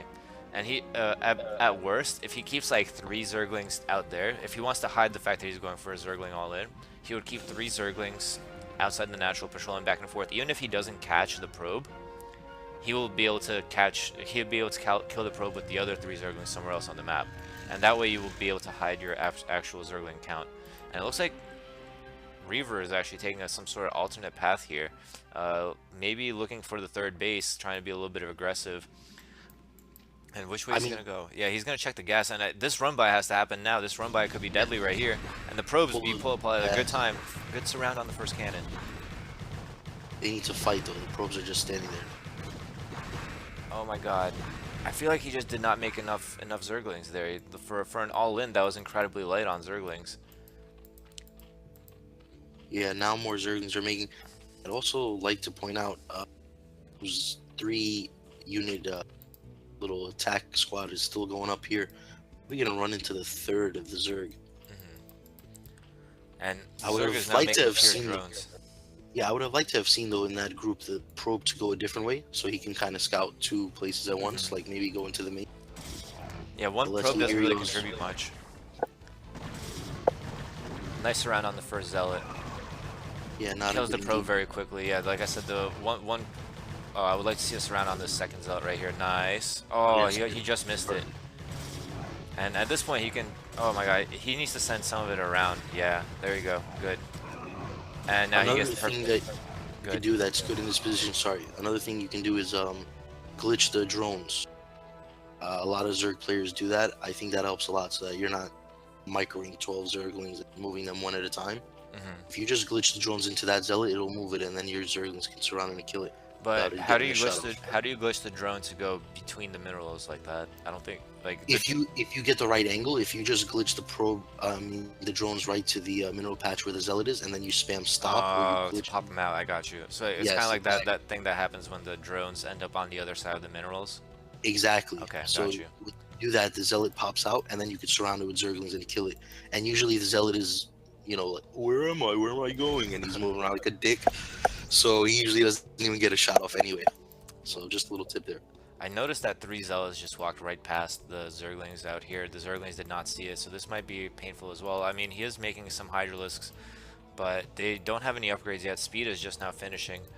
Oh, and I'd like to point out, shout out to Fat Reaver. He is doing the greatest build the Protoss can do. It's called the double Citadel build. Um, Basically, when you make 2 Citadels, in case you guys didn't know this, your Zealots walk twice as fast. No, I think what it is actually it's much deeper than that. It's because when Zerg inevitably goes for the Doom drop, there you have a twice as high chance of retaining your Citadel tech. Because if That's a good point. normally they snipe the Templar Archives first, but Templar Archives are like hella expensive, so you're not gonna make 2 of those.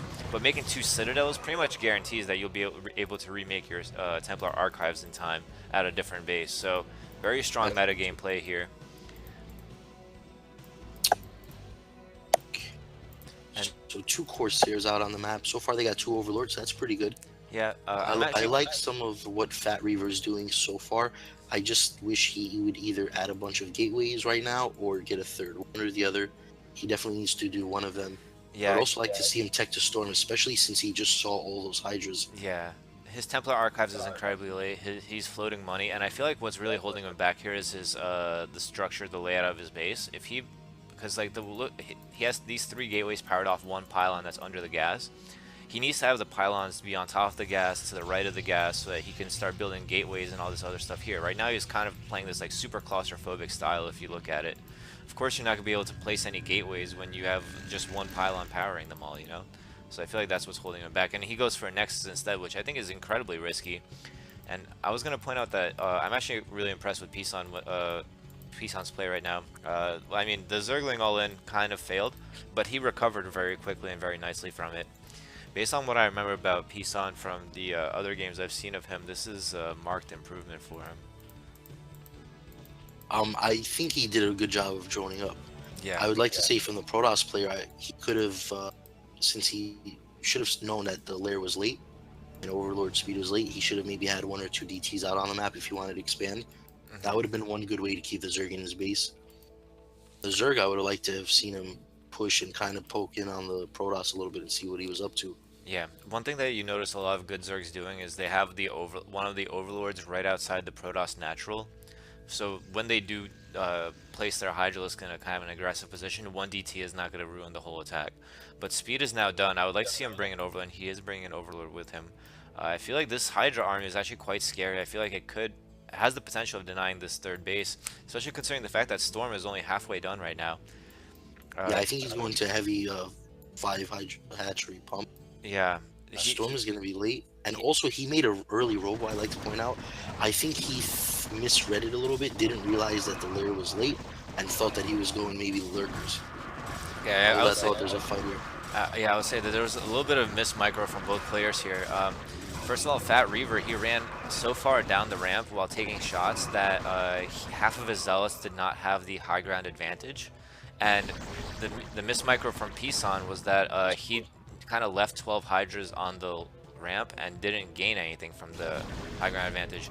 Now it comes down to the Storm question is of done, Storm though. time. Storm is done. Yeah, that bought him enough time Yes. actually. So it all comes down to the micro here.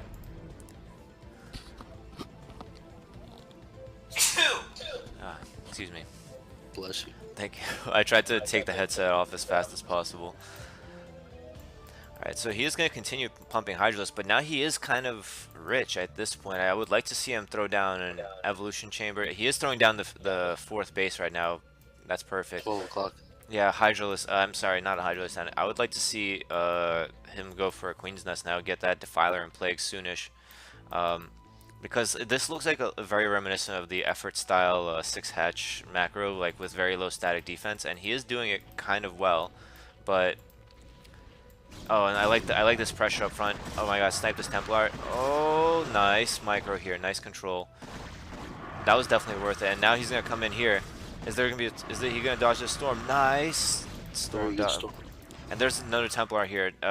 So one more storm here.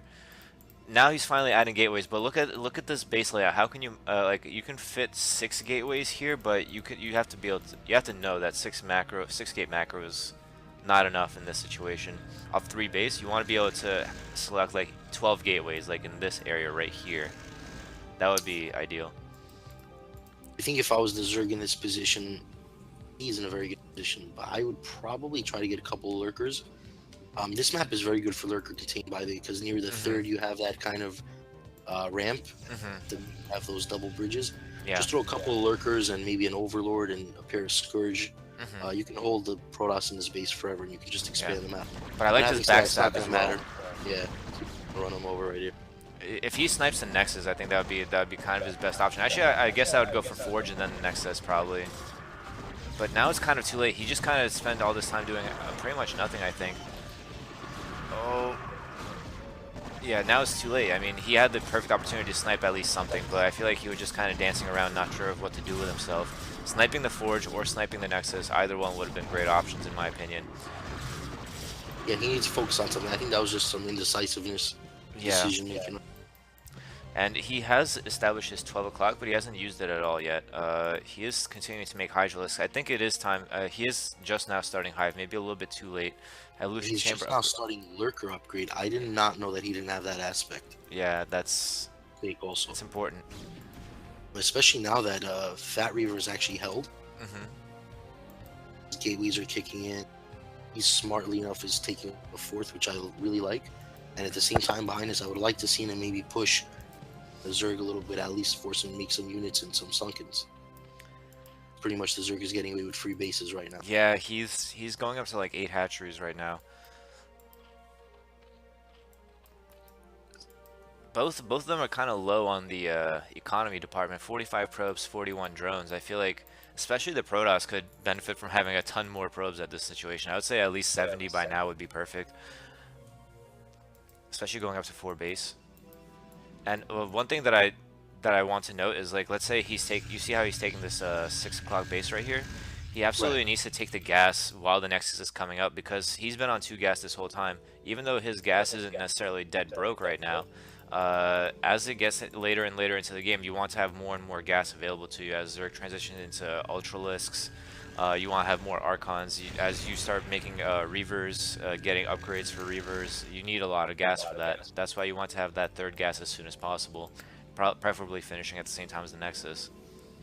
One thing that Fat Reaver is doing here that I really like is he has a ship out, ship, so he might be doing some drone drops. Yeah, he's loading it up, right, natural. And the second thing that I like is that he's starting to add Corsairs again. Mid to late game, it's always good to add some Corsairs when the Zerg gets a little lax, and in battle, you're gonna handicap them. You're gonna kill the Overlords, they're not gonna be able to snipe your observers, they're not gonna be able to make units, and also makes your DTs OP, more OP than they are as is. And on So you top of just add a everything, few DTs into the army. it prevents the Zerg from quickly making 12 Mutalisks and killing all your Templar, which happened to me more times than I could possibly count on ladder. When you have, like, you know, like this really solid ground-based army and you didn't make any Corsair because he opened the game with Hydralisk, right? You're like, oh, I don't need any Sair for Hydralisk. Then out of nowhere, Zerg makes 12 Mutalisk and suddenly it's just like pop pop, you lose all your Templar and then you just die. So Corsair usually generally is a good thing to have throughout the entirety of the game. And the Storm Drop is on the way now. Both players did listen to me and make more drones. There's 57 drones actually to 54 probes now. Protoss, the Zerg definitely starting to macro up really heavily here.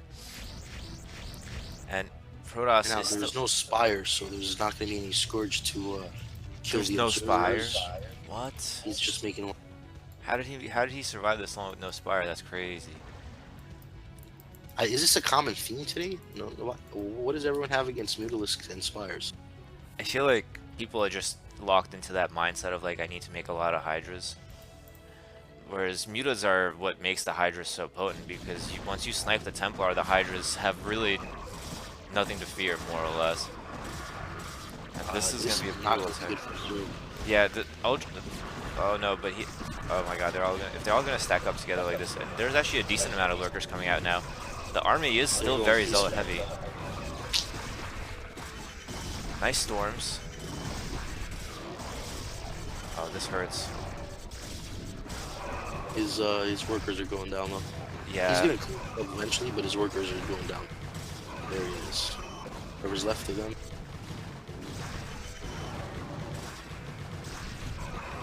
Fat Reaver behind us, I would have loved it if he had macroed a little bit better. yeah. I mean, he's just Take now it. finally building that pylon in his main base that would allow him to support more gateways. I'd like to see him maybe push to the 9 o'clock and take that base. Hmm. It is another gas, and it is kind of a ramp, so you can make. Yeah, you definitely want a second main at this point in the game, or at least try to. The concept that is pretty much standard, I feel like, in all matchups is like if you win a major engagement or if you do a lot of damage, expand at the same time. Like Terran, they expand behind their push. Protoss, when they recall, they expand. Zerg, maybe not as much, but for Protoss in this case, he could have definitely afforded to expand. The Oh, and mentality being, storm drop at the natural. Storm drop. Oh, killed everything except one. yeah, it looks like Was 1, 2, dirty. 3, 4, 5, 6, 7 at least 7 Nice. drones here. For the record, Fat Reaver, next time you do a storm drop, you have to go to the next available base, drop them so we can count kills, and then pick them up again. Courtesy to casters. Yeah, you have to be mindful, you know what I mean? Don't be so selfish, you know? This game is not just all about you, you know what I mean? So we got a bunch of idle observers, and he is banking way too much money. I mean, he's recognized this, he's adding the gateways, but again, like, look, just because of how sloppy his base is, I personally would never be able to macro off of a base like this. I like to have, I would never build my base like this, but it's okay. I would like to have Each his own. alright, actually, alright, I'm gonna teach Fat Reaver right now, alright? So check out this is where your pylons go, alright? Then this is where your first block of 3x2 gateways goes. And then this is where another block of 3x2 gateways goes. And it's gonna be like 1 unit away here, so that way Dragoons can come out of all 6 here. And then over here you have another block of at least 3x2 here. And then all your tech goes here. This is all good. But that way you will have at least 12 gateways right here that you can macro from. And then another 4, 6 over here. That way you will have ideal macro for the rest of the game. Anyway, Zerg is trying to expand to this other gas over here, and he has Hive, he has Defiler Mound, and he got Greater Spire. Like, definitely going OD on this right now. He has 3 Evolution Chambers as well. I don't Plague. I don't know if he got consumed yet. I would assume so, but he's getting plague right now. yeah, I think he has to get consumed first. I also want to point out though, he's 1-0 in the upgrades, which is terrible. At this Yeah, point. and 3 Evo Chambers with 1-0. It makes no sense. And, Right. and he's not upgrading either. Now he's been supply blocked on. And so I think the Protoss being 3-0, Yeah, it's a big I up. think he has a bit of an advantage. He just needs a little bit more gateways and maybe to secure another Oh expansion. no. Yeah, don't walk your Defilers across the map. Make a Nidus Canal, okay? You can definitely afford to make a Nidus Canal looking at your money right here. The Nidus Canal could have definitely helped you in this case. Plague? Nice. Nice Plague. Too many zealots and not enough dragoons. Yeah. Fight again.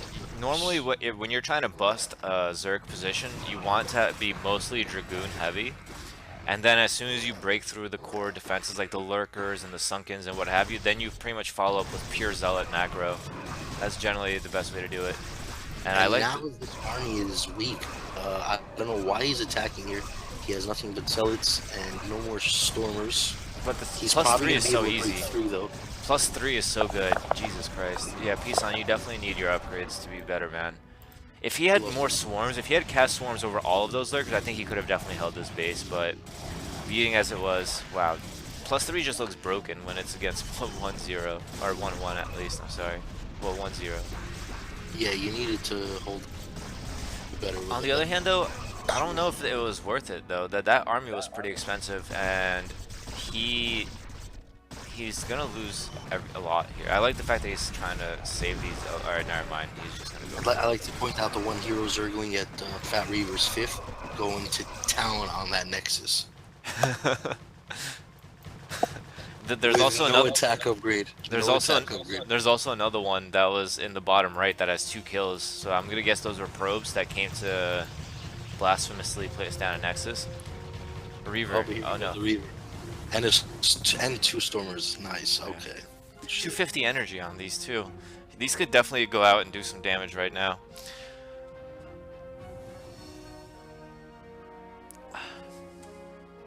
I think he needs to be a little bit more active on the map. He needs to have some DTs running around, making sure expansions are coming up.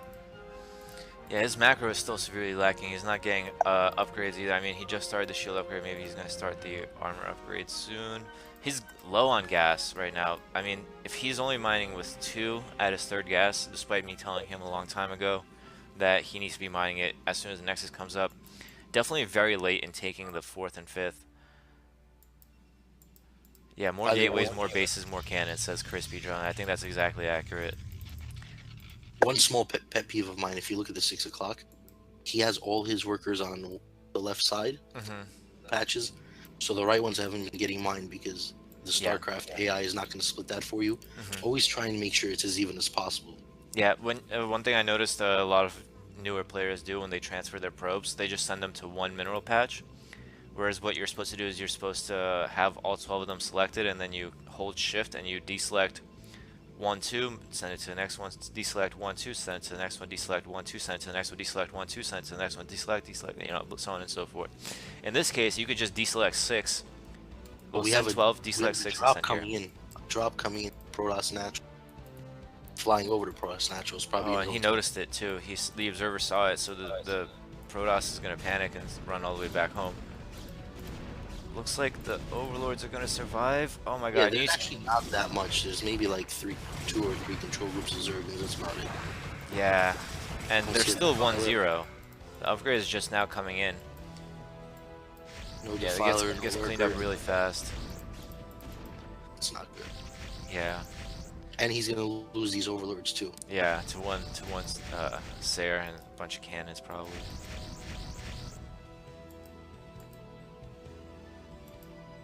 Oh no, he's gonna fly away. He might be making some Guardians at 3 o'clock position soon, if he remembers. He has some random risks there. Crispy Drone says tries the patented snow fruit drop, but it didn't work out because of lack of upgrades. Are they on the same team? Is this an inside job? I think Snow so. Fruit plane? Guardians, Phil drop. Is this Snowfruit? No, Snowfruit and Fat Reaver are on the same team, I think. So that's why Fat Reaver was so well prepared for it. Of course, perfect. See? That's why it helps to have good teammates. Yeah. Swarm, nice. This base, unprotected. There's nothing stopping you. Nice Storm. Yeah, no lurkers. His gas is tremendously low as well. Genji is also on their team, I just forgot about that. He needed to, at this point, just make a shitload of Zerglings and send them to every base. If he had better upgrades, those Zerglings would have ate through. He's also had the top left base now for a while. There's not one single drone mine. Yeah, either one. both of them, yeah. And that's where all the lurkers and stuff are, too. Exactly, so he's defending the base that's not getting him any money. No return on his investment, and he's pretty much just being the opposite of Warren Buffett here. Yeah. Never go to Pisan for investment. Investment banking. Yeah. Yeah, he's not going to make the most of your investment. Oh, and Fat Reaver doing what I love to do, which is losing your observer and just walking around, whittling your army down to random numbers. Probably my favorite thing. Oh my god. Shout out to Dark Matter.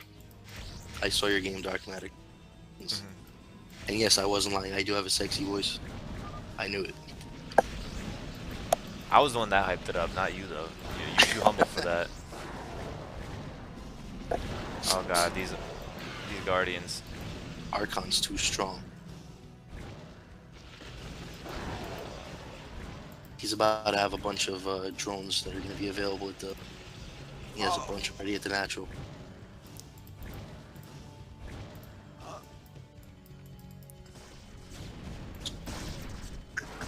The lack of scourge this game is really, I mean, the lack of good defenses everywhere on top of the lack of scourge. I mean, if you just kept sniping obs, Protoss can't really do Okay, anything, and that's GG.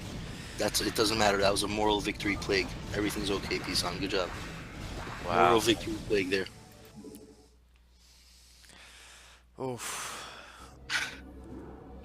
Good job, Fat Rear. Yeah, that was a great game. I mean, obviously there's still some things that could be done better, but I was actually really impressed by Pisan. Pisan, when before this league started, my experience with Pisan was that he was, like just absolute like level zero player. You know what I mean? Like started yesterday, you wouldn't be able to tell the difference if it was yesterday or today, you know? What But rank is he at? Because I've never seen him before I this. I mean, he didn't really have a rank from what I recall. I mean, it was like D minus minus minus keyboard type player from what I recall. So But he's a hidden ghost, so that's what it is. he's gotten a lot better, is what I'm trying to say. But of course, Fat Reaver as well, well played. Uh, could be a little bit cleaner on the macro, the building placement. But otherwise, pretty convincing performance, I feel. Yeah, Fat Rear, you did a good job. I just think you needed a little bit more gateways, a little bit more cannons. You needed to expand a little bit more quickly, Mhm. and you needed to use that second forge that you had in your main for. Other than that, you played it pretty good. Okay, so actually, it looks like Pisan has been playing since season 4. And his record was, not very good for a long time. Getting up to D plus a couple of times, but now he has. Oh, oops. Threw some D's on that bitch. Yeah, I mean he's doing pretty well right now. I definitely enjoyed that game from him right here. Uh, okay. You're like the Julian Assange of Brood War. All Why? you do is expose people. I do what? You expose people. You're like, yeah, he's been playing since season 4. All right. Well, we don't have time for game 1 and 2 of Locked here. We will hit that up next time. Uh, Not sure when. Me and Evil Eye will decide uh, soon. But him and I both have a CPL. I'm sorry. Rookie League match coming up, and Rookie. CPL coming up at 3 o'clock in about 2 hours. So we're gonna have to postpone the rest of these casts for later. Thank Very you. nice. Yeah, I like. very nice. Thank you for tuning in, everybody. Uh, Thank you guys for tuning in. Thank you, Jealous, for having me. Um, Thank you to all the organizers, players, and all the degenerate junkies that either woke up early or stayed up late to watch us cast. Just want to say thank you. Yep, thank you Good to job. everybody. And I'm sorry, Probo. I see that you made a sad face, but we have to do what we have to do. We kind of ran into some technical difficulties at the start. Probo, Whoa, whoa, Fat Reaver. Yo, is this a ouch. grudge Ouch. match? You know what this is? I think we need to have a grudge match, and the whole time in the background, you guys can loop me saying "World Star, World." Oh my goodness. All right, well, I'm gonna shut up the stream now. Probo, I'm very sorry. We will get to you. I will make the update when possible to the It's thread. only because your games were so epic that we needed to dedicate a separate cast just to them. That's all it Absolutely. is. Uh, This was all a ruse. It's not that we ran out of time. It's just that you're so awesome. And all right, so quickly, one thing. It says next week we're gonna have the mystery cast number 4, but we're also gonna have the continuation of this cast, and we're also gonna have the week 2 matches cast as well. So I have a lot on my plate. What can I say? I'll see you guys soon. Take care. Thanks for having me. Ciao. Yeah, Peace thanks out, for coming on, Evil Eye. bitches. Anytime.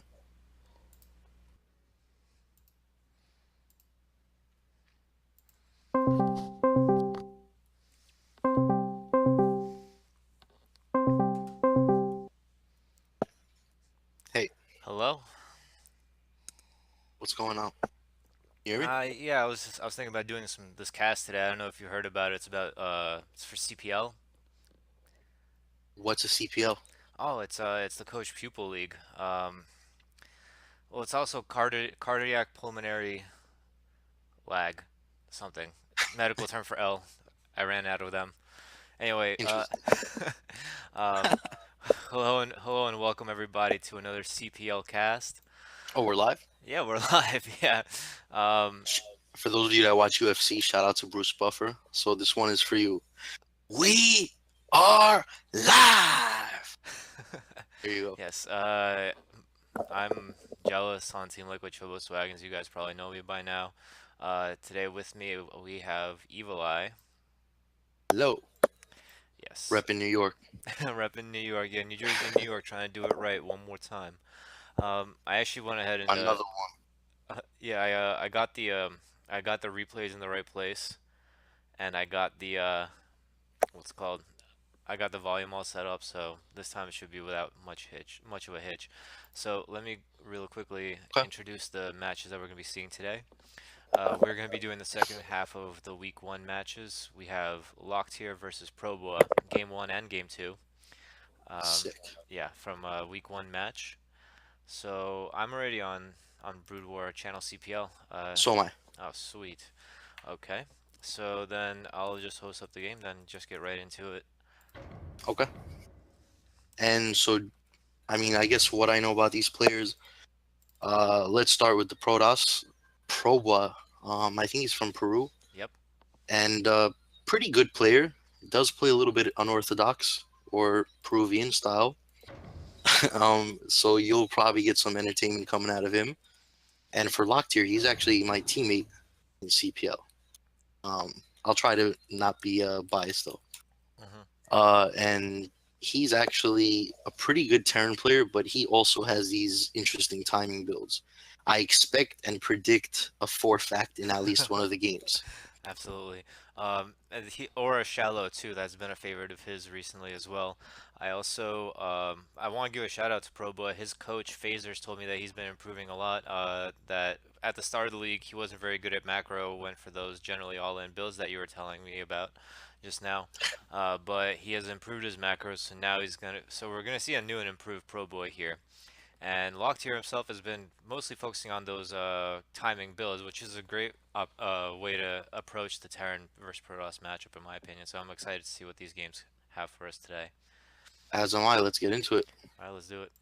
Oh yeah, shout out to Faust and shout out to Sham2 as well, and Zeldaran from our team, of course. Sham 2. I was actually just watching a Sham 2 broadcast today, actually. So I just want to shout out to Sham 2. Sweet. So at the top right, we have the red Terran Locktier who messed up his split. He did it on purpose to give Orange an advantage. And speaking of Orange, at the bottom right, we have the orange pieces, the Protoss player from Peru, Proba. So Sham2 saying he didn't cast today. He didn't stream today, so No, no, maybe. no. It was an older cast. It was actually Oh. I was being a little bit cocky and selfish, so I was actually watching the cast of me that you did. Oh. It Okay. was me and Darknet Hunter. I didn't even remember that game, but those were actually pretty good games. Ah. All right. So one thing I want to already note. So first of all, we got some Peruvian lag complaints already. Yeah, and the best part is it's not regular Peruvian lag. It's a Russian translated, so that's why it's choppy instead of choppy. I already found one thing that we can add to Probo's play in the early game. Oh, seems fine to me. Yeah, in the vacuous chamber that is the Peruvian online play. I can only imagine what it was like playing on US East Peru -1, PE-1, where you know like you get cheesed. Everyone cheeses each other, so the greatest cheesers are the only ones that migrate to IC Cup. So, And, uh, and this must be normal for Proba to be playing in yeah. this lag. So he has a big advantage coming right now. I expect to see some insane probe micro with this lag. Yeah, and that's actually exactly what I was going to talk about right here. So one thing that I've been noticing from Proboa is that his probe spawns, and he set the rally probably over here somewhere, and every single time the probe comes out, it he sends it right to this middle right here, to the very right of the nexus, like the one that's in a straight line. The probe that just came out of the nexus is kind of looking at it right now, if you see. Yeah, So he keeps sending his probe to that mineral, and as a result, that probe doesn't really know where to go because it's usually occupied. With your first, at least 9, well, 10 probes if you're Probo and you scout very early, you want to send one probe to each mineral line so that they don't interfere with one another. So usually when I split to this, and this. These four minerals, or at least, or these four minerals, the ones that stick out and are closest to the nexus. And then after that, you want to send one probe to each of the other minerals. And I'm glad that you said that. Actually, I was watching a stream. I think it was of Lancer X.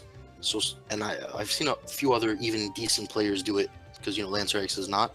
Um, so so I've seen them do this, and they'll send the probes to the same 3 or 4 mineral patches. There is occasionally times when you'll see players that are much better than you still do shit that's wrong. I don't care what they say. This is one of those things. The probe will go in mine, and if you send a second one there, he'll just sit there. He'll take the day off. Keep in mind, the probes are in a union, so they get benefits, and they can take time off if you don't treat them right. Absolutely. And the only thing that can be said about that is that there was a theory, there was a big thread about this many years ago, but when you have more than 9 or 10 probes, some people are saying that it's better to send it to the nearest mineral, and some people are saying that it was better to send the probes after that to the minerals that are slightly farther, because those actually do take 2 probes to do a trip. Like, by the time one finishes, mining Correct. goes back to the nexus, drops it off, the other one will finish just as it gets back. So on that area, it's kind of debatable, but in the early game, definitely one probe for one mineral line. I mean, one mineral Always. patch, always. So let's get Preach back. on, brother. Preach on.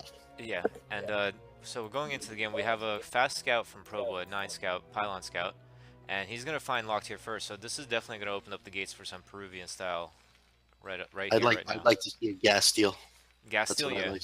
I love it when, well, okay, I don't love it. I kind of hate it when other people do it to me when I play Terran, but if they do gas steal and then pylon in the natural, that is so brutal, because it's like, yeah, you can't build your command center, and I'm probably gonna rush zealots on you. And I've heard of people having trouble with this, being followed up with a cannon rush as well.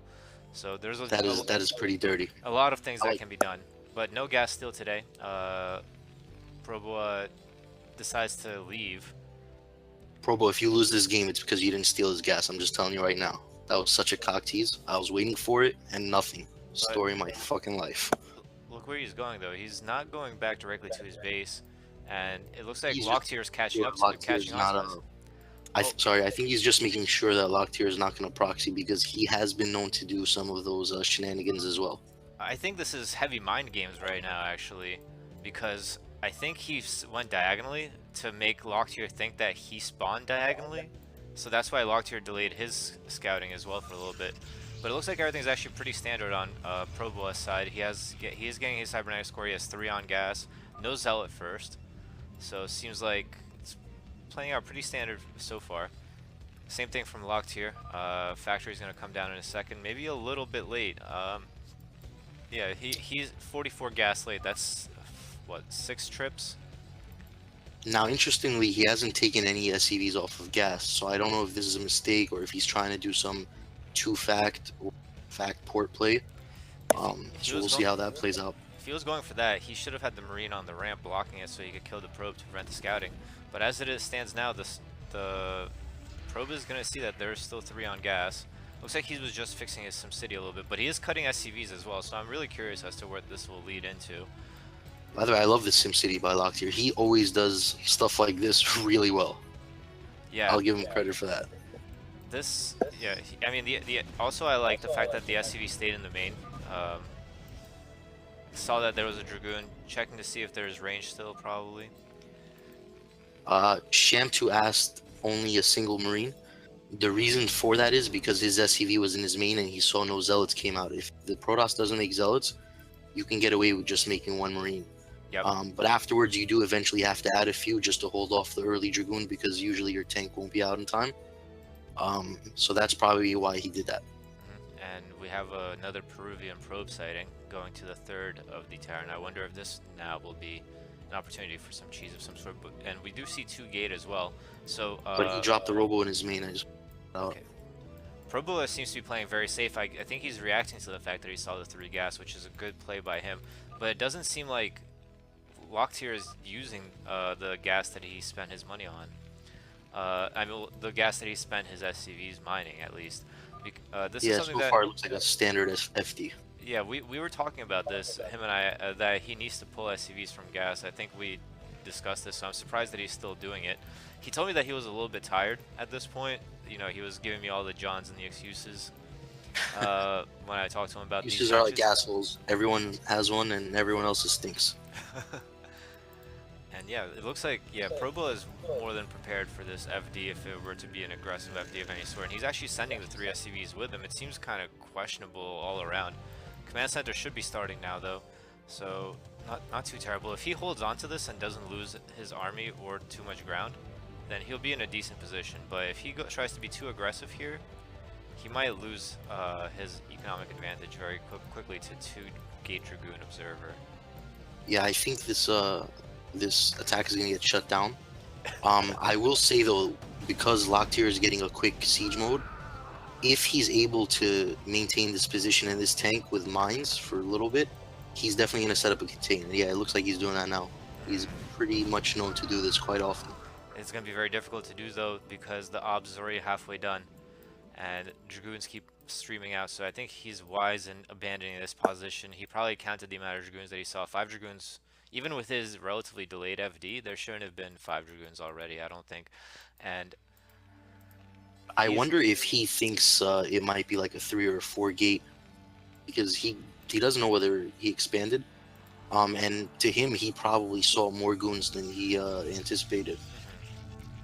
Well, 3 and 4 Gate Dragoon builds are not very common, and I don't think that you would have exceptionally more Dragoons unless you were severely cutting probes at that point in time. But so the ops is out, so he knows that it's not some stupid only gateway all in.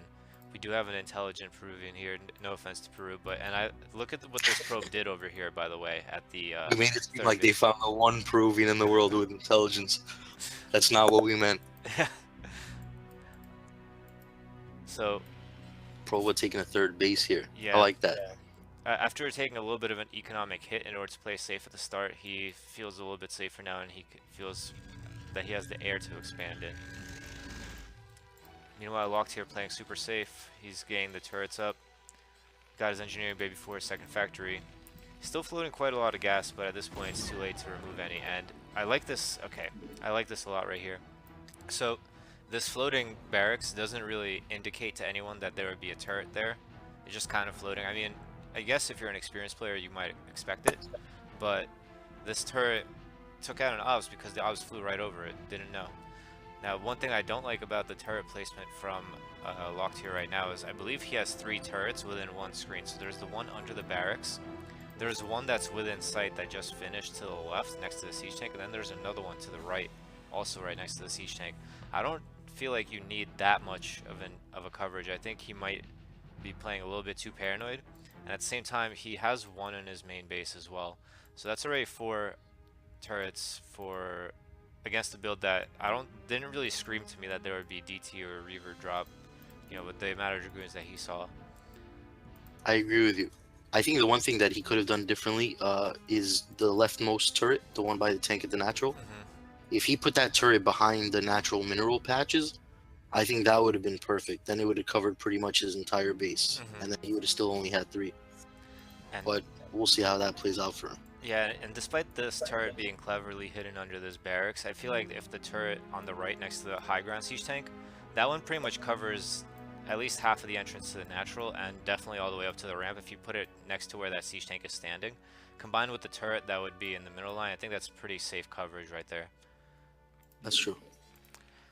And one thing that this happens to, well, first of all, Probo should have his first observer probably going into the Terran main at this point to count how many factors there are, see if there's any deep 6 shenanigans going on. But he seems to be content with just, you know, not scouting at all, which is definitely not what you want to do as in Protoss versus Terran. You need to know how many factories they have, you need to know if they're doing something crazy.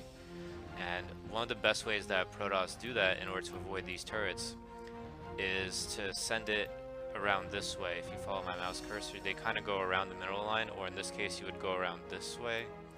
Let me show you that. You go around this way. And one of the ways that Terran can prevent that is, as you said, they place a turret right here, and obviously it can't see uphill, but what it can do is if you place a floating barracks, it will be able to see everything here.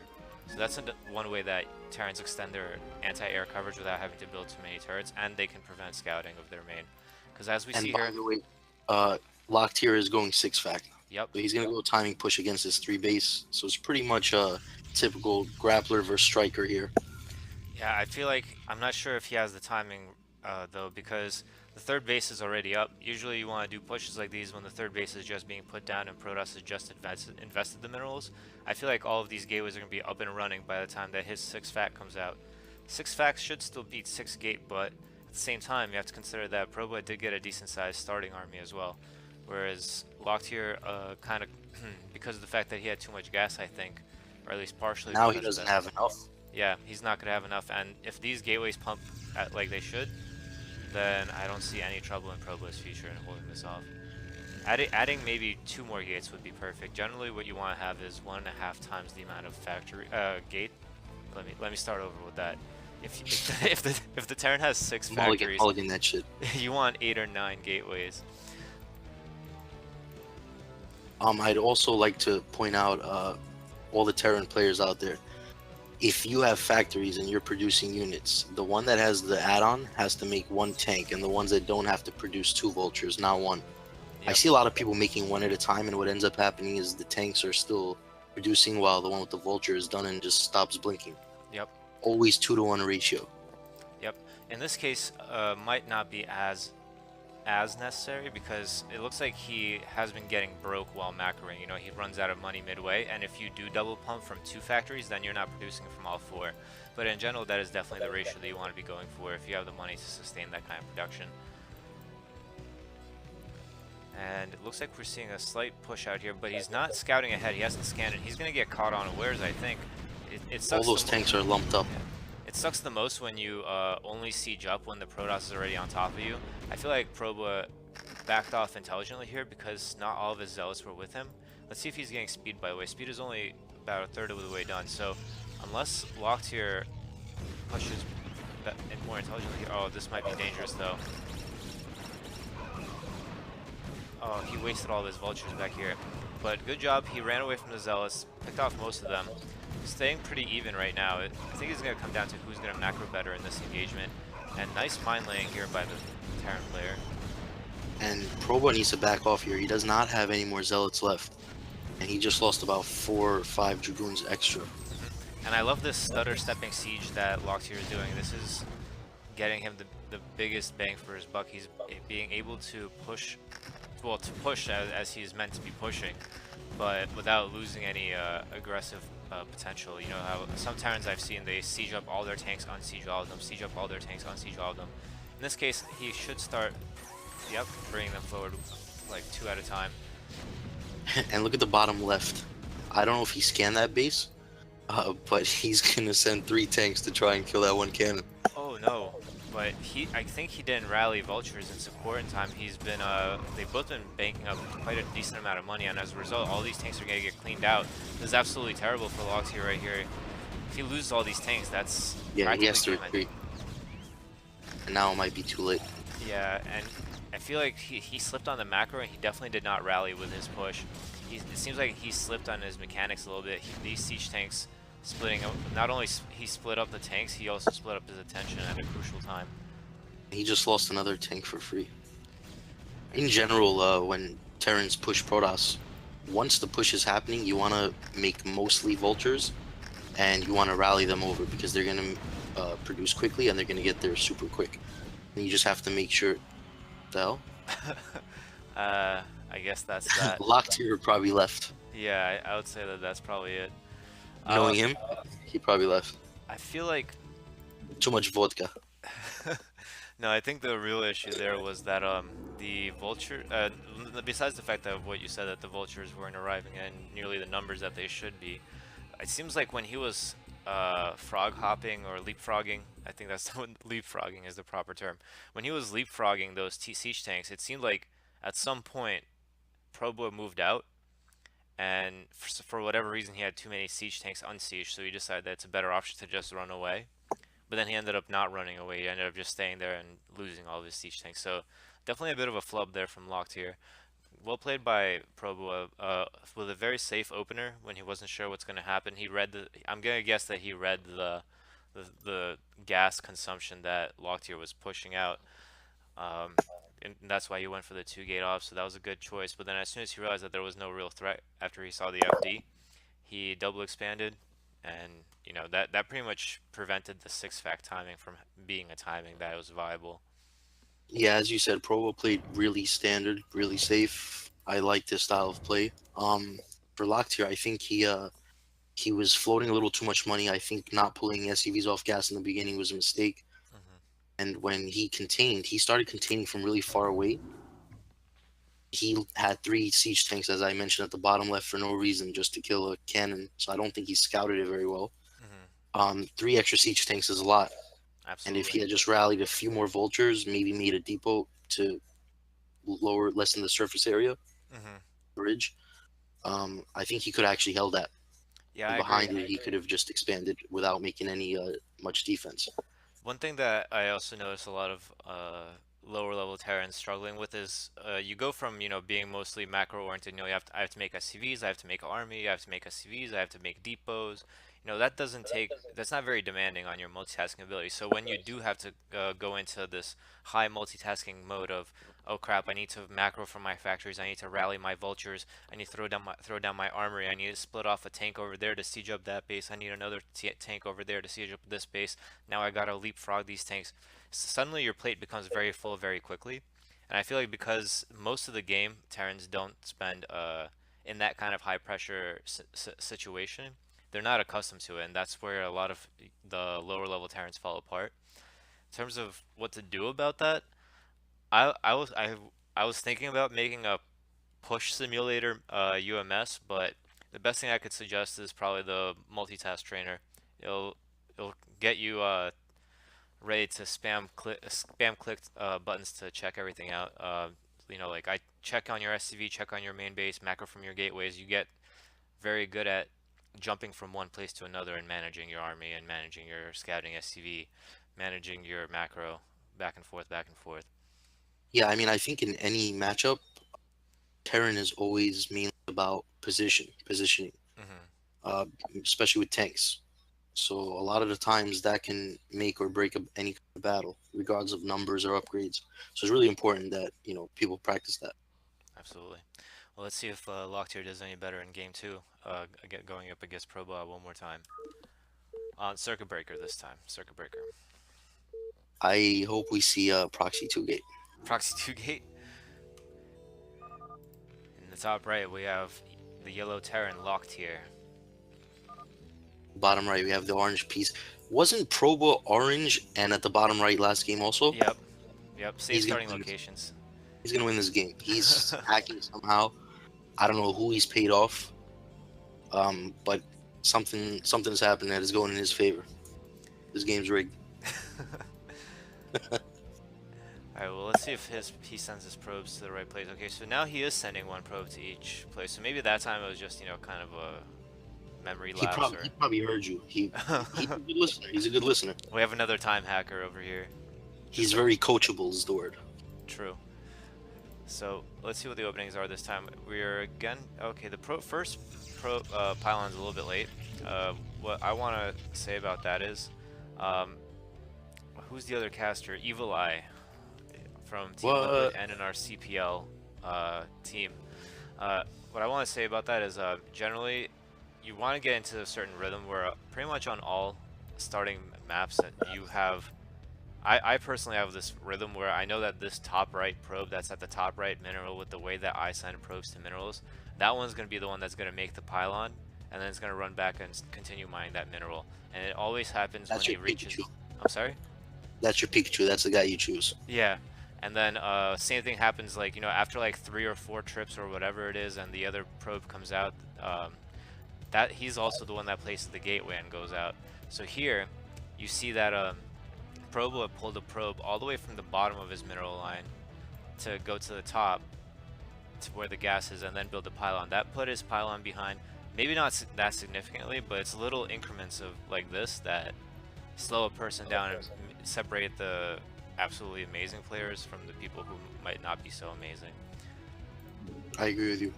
I try to anticipate, just a second or two before I'm gonna have the right amount of money. Hmm. And the top 2 or 3 probes, in this case, because of the way the base layout is, Yep. I would grab the one that's just took the minerals back home. Hmm. Whichever one of those two or three is available at that time. Exactly. And then especially if it's going to be the probe that you're going to scout with, you instantly know which mineral patch you want to repopulate with the next probe that's coming out of the Nexus. So far, Probo, I guess, the first scout again. I'm really not entirely sure what is the point of scouting after Pylon. I mean, BBS does happen, but you don't need to Pylon scout against BBS. All you have to do is scout the center before you scout the next base with your with your gateway scout instead of Pylon scout. And I want to point out he's running the probe back. I wonder if that's to make Locktier nervous and have him scout for a proxy, or if he actually is going to proxy something. He's running here to the middle, Look, I or maybe think, he's just checking for a proxy. yeah, I think Probo has actually got there so fast that he realized that he had no idea, no way of knowing if it was a BBS or not. Well, I mean, I guess he could have counted the SCVs, which probably would have been a more time economic fashion. So, Probo, if that is indeed what you're doing, if you did scout him first and then like, oh, well, I don't know if he's BBSing or not, just stick around in his main base. He shouldn't be making that many SCVs, making a gas, so on and so forth, if he is in fact doing BBS. I think this probe just wanted to stretch his legs a little bit. It was a nice day. He wanted to take a walk. The circuit was broken. He had nothing better to do. Well, he's just a hover bro, you know. I mean, they technically don't touch the ground, so you're just hovering around. So that means probes are like Jesus. They're just floating above everything, Pretty including much, water. Protoss Jesus right here. Probe on SCV action. I don't know why the probe always runs away. The SCV just wants to be friendly. Yeah, I actually talked. Well, I asked Kryak about this recently in a thread in the strategy thread. A lot of Terrans were asking about, oh, like, how do I hold off against harass from the first probe? So Kryak, who is one of the better foreign Terrans at the moment and has been for a while, he said that you do need one SCV that would normally repair the SCV that's building, but when it can't reach, you attack the probe instead. And also he said that you have to switch the SCV when it gets too low, like close to the red, because good Protoss players will keep chasing that SCV all the way back to the mineral line and try to kill it. So you have to be on top of your game and switch the SCV when you're building. It's kind of unrelated to this scenario, but in the meantime, we do see a 2-factory push from Locked True here. fact. He's continuing marine production. That's good.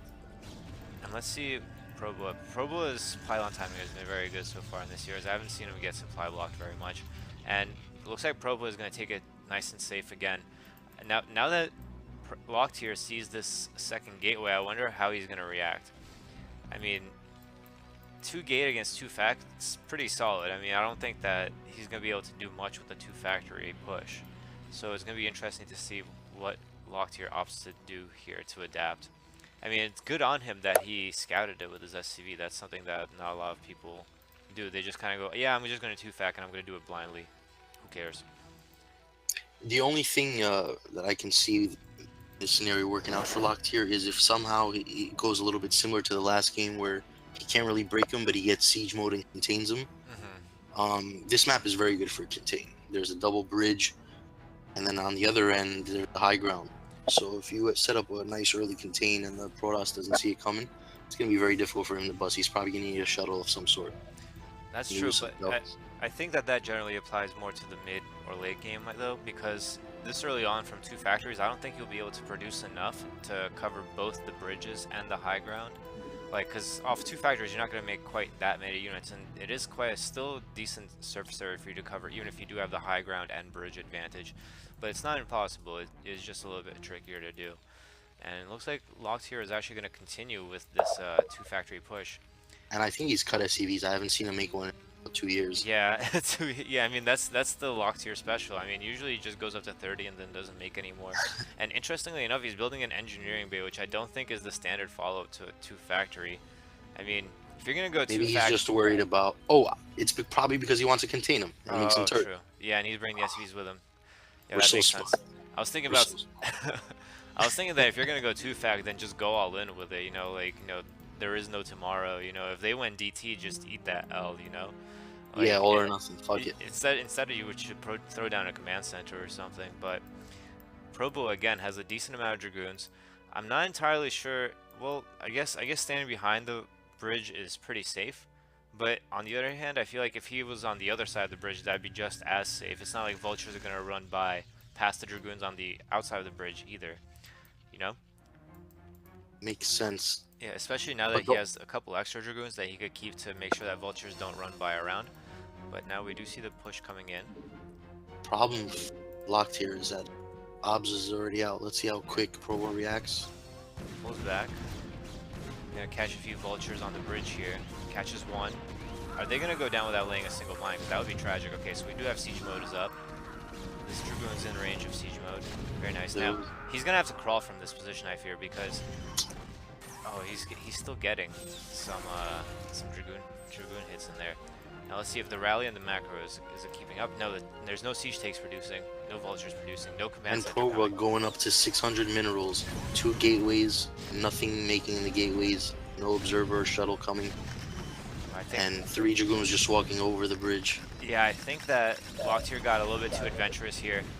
He unsieged Somehow two he's still tanks. gonna clean it up. Wow. Nah, I'm not sure. I mean, he pushed, he unsieged 2 tanks and walked all the way around that way. I think if he just did 1 by 1, that would have been better in this case. I mean, if you have 3 tanks, you can't afford to cut in half your offensive capabilities. Well, more Once than again, half. he wasn't, ouch, mines. Yeah. Once again, he wasn't, macroing properly. Not only did he still cut SCVs, he's queued up about 4 units now, and he's floating Yeah. about 200 or 300 minerals. Had he queued up units and rallied them, he probably would have been able to have a more successful push. Yeah. Having said that, though, here go the probes. They're getting hammered. Yeah, if he had those vultures and tanks rallied and they were producing, then that would have been pretty much fatal at this point. But now that the dragoons are out, the dragoons are going to be out before the siege tank is even close to getting back. So this, I have to say that I think it's going to be difficult for Locktier to hold this position. He does have 3 more mines that could potentially stall this one dragoon that's shooting them down. It is going to take 2 shots from the dragoon. But now there's 2 dragoons out here. And he has 3 turrets, more importantly, so that's going to help Yeah. versus the observer. Oh. Ooh, that actually didn't do as much as I thought it would, but it still did a decent amount. It definitely did enough. I don't think he even needed to siege there, honestly. It's gonna make it a little bit more difficult for him, but with the repair, oh man, Terran repair is so good. Oh, Those soldiers made a mistake by not killing that first dragoon, the one that's yeah, hurt, agreed. the one that just died. Oh man, and that's another no GG. Ooh, Ouch. that was dirty. Yeah. Good Well, job, Locktier. I liked it. Yeah, the push actually turned out to be not as bad as we thought it would be, even though it was pretty much, I would say, practically perfectly countered in terms of builds. I think that 2-gate robo pretty much beats 2-fag push. 2-fag push usually works because, first of all, it's a surprise. You know, you don't expect it, and second of all, because it's generally used to punish a greedy Protoss, a Protoss that goes to 1 gateway nexus and the various variants of that. Probo, on the other hand, surprising us both, I think, with the super safe play. I feel like if you know that you're the better player, if you have better multitask, that you can afford to play a little bit safer in the beginning and then capitalize later in the mid and late game when you're going to be running laps around your opponent. Did someone IP check Proba? Are we sure that wasn't phasers playing as him? uh, I didn't see a 2-gate proxy anywhere in sight. I don't know. I mean, Probo is a changed man. He's gone to Peruvian rehab. He's come out. No two Turnover in the gates. league. Yeah, no 2-gate, no proxy robos. Just straight up standard play, and I think that that's really nice to see because I feel like that's honestly the best way to improve is just playing standard, playing safe. You can get more wins, more points on IC Cup ladder if you cheese and rush and do all that other stuff. But if you're here in this league to get better, then you should do stuff that makes you better, like playing standard, playing macro, playing safe, so on and so forth. I agree. Shout out to Provo. Well played. Good game. I'm really impressed with the way he played, actually. Other than his macro slipping up a little bit, that's the only thing I would say you needed to improve on. But you got the W and you played that pretty standard, pretty well. Good job. Yeah, agreed. Shout out to our Protoss brother. Also, shout out to Locktier as well. I mean, it's a work in progress. Like he said to me, I mean, he was tired. The time zone difference is ridiculous, so on and so forth. Um, I feel like I Yeah, think they had like a scheduling conflict as well or something. So, things happen, but at the end of the day, it was 2 good ideas of maybe just a little bit lacking on the execution. I have to say that in Locktier's defense, he always does put on an entertaining game, win or lose. True. He's that guy that you wouldn't mind watching lose or win. It's always Yeah. going to be entertaining. Like, yeah, I'm just gonna park my six tanks here. You can walk on right on past. Don't worry about me. Don't worry about these at all. Anyway, so I've put up the results for week one's selection of games. And this turned out to be a quite short cast, but we just had to finish out these games.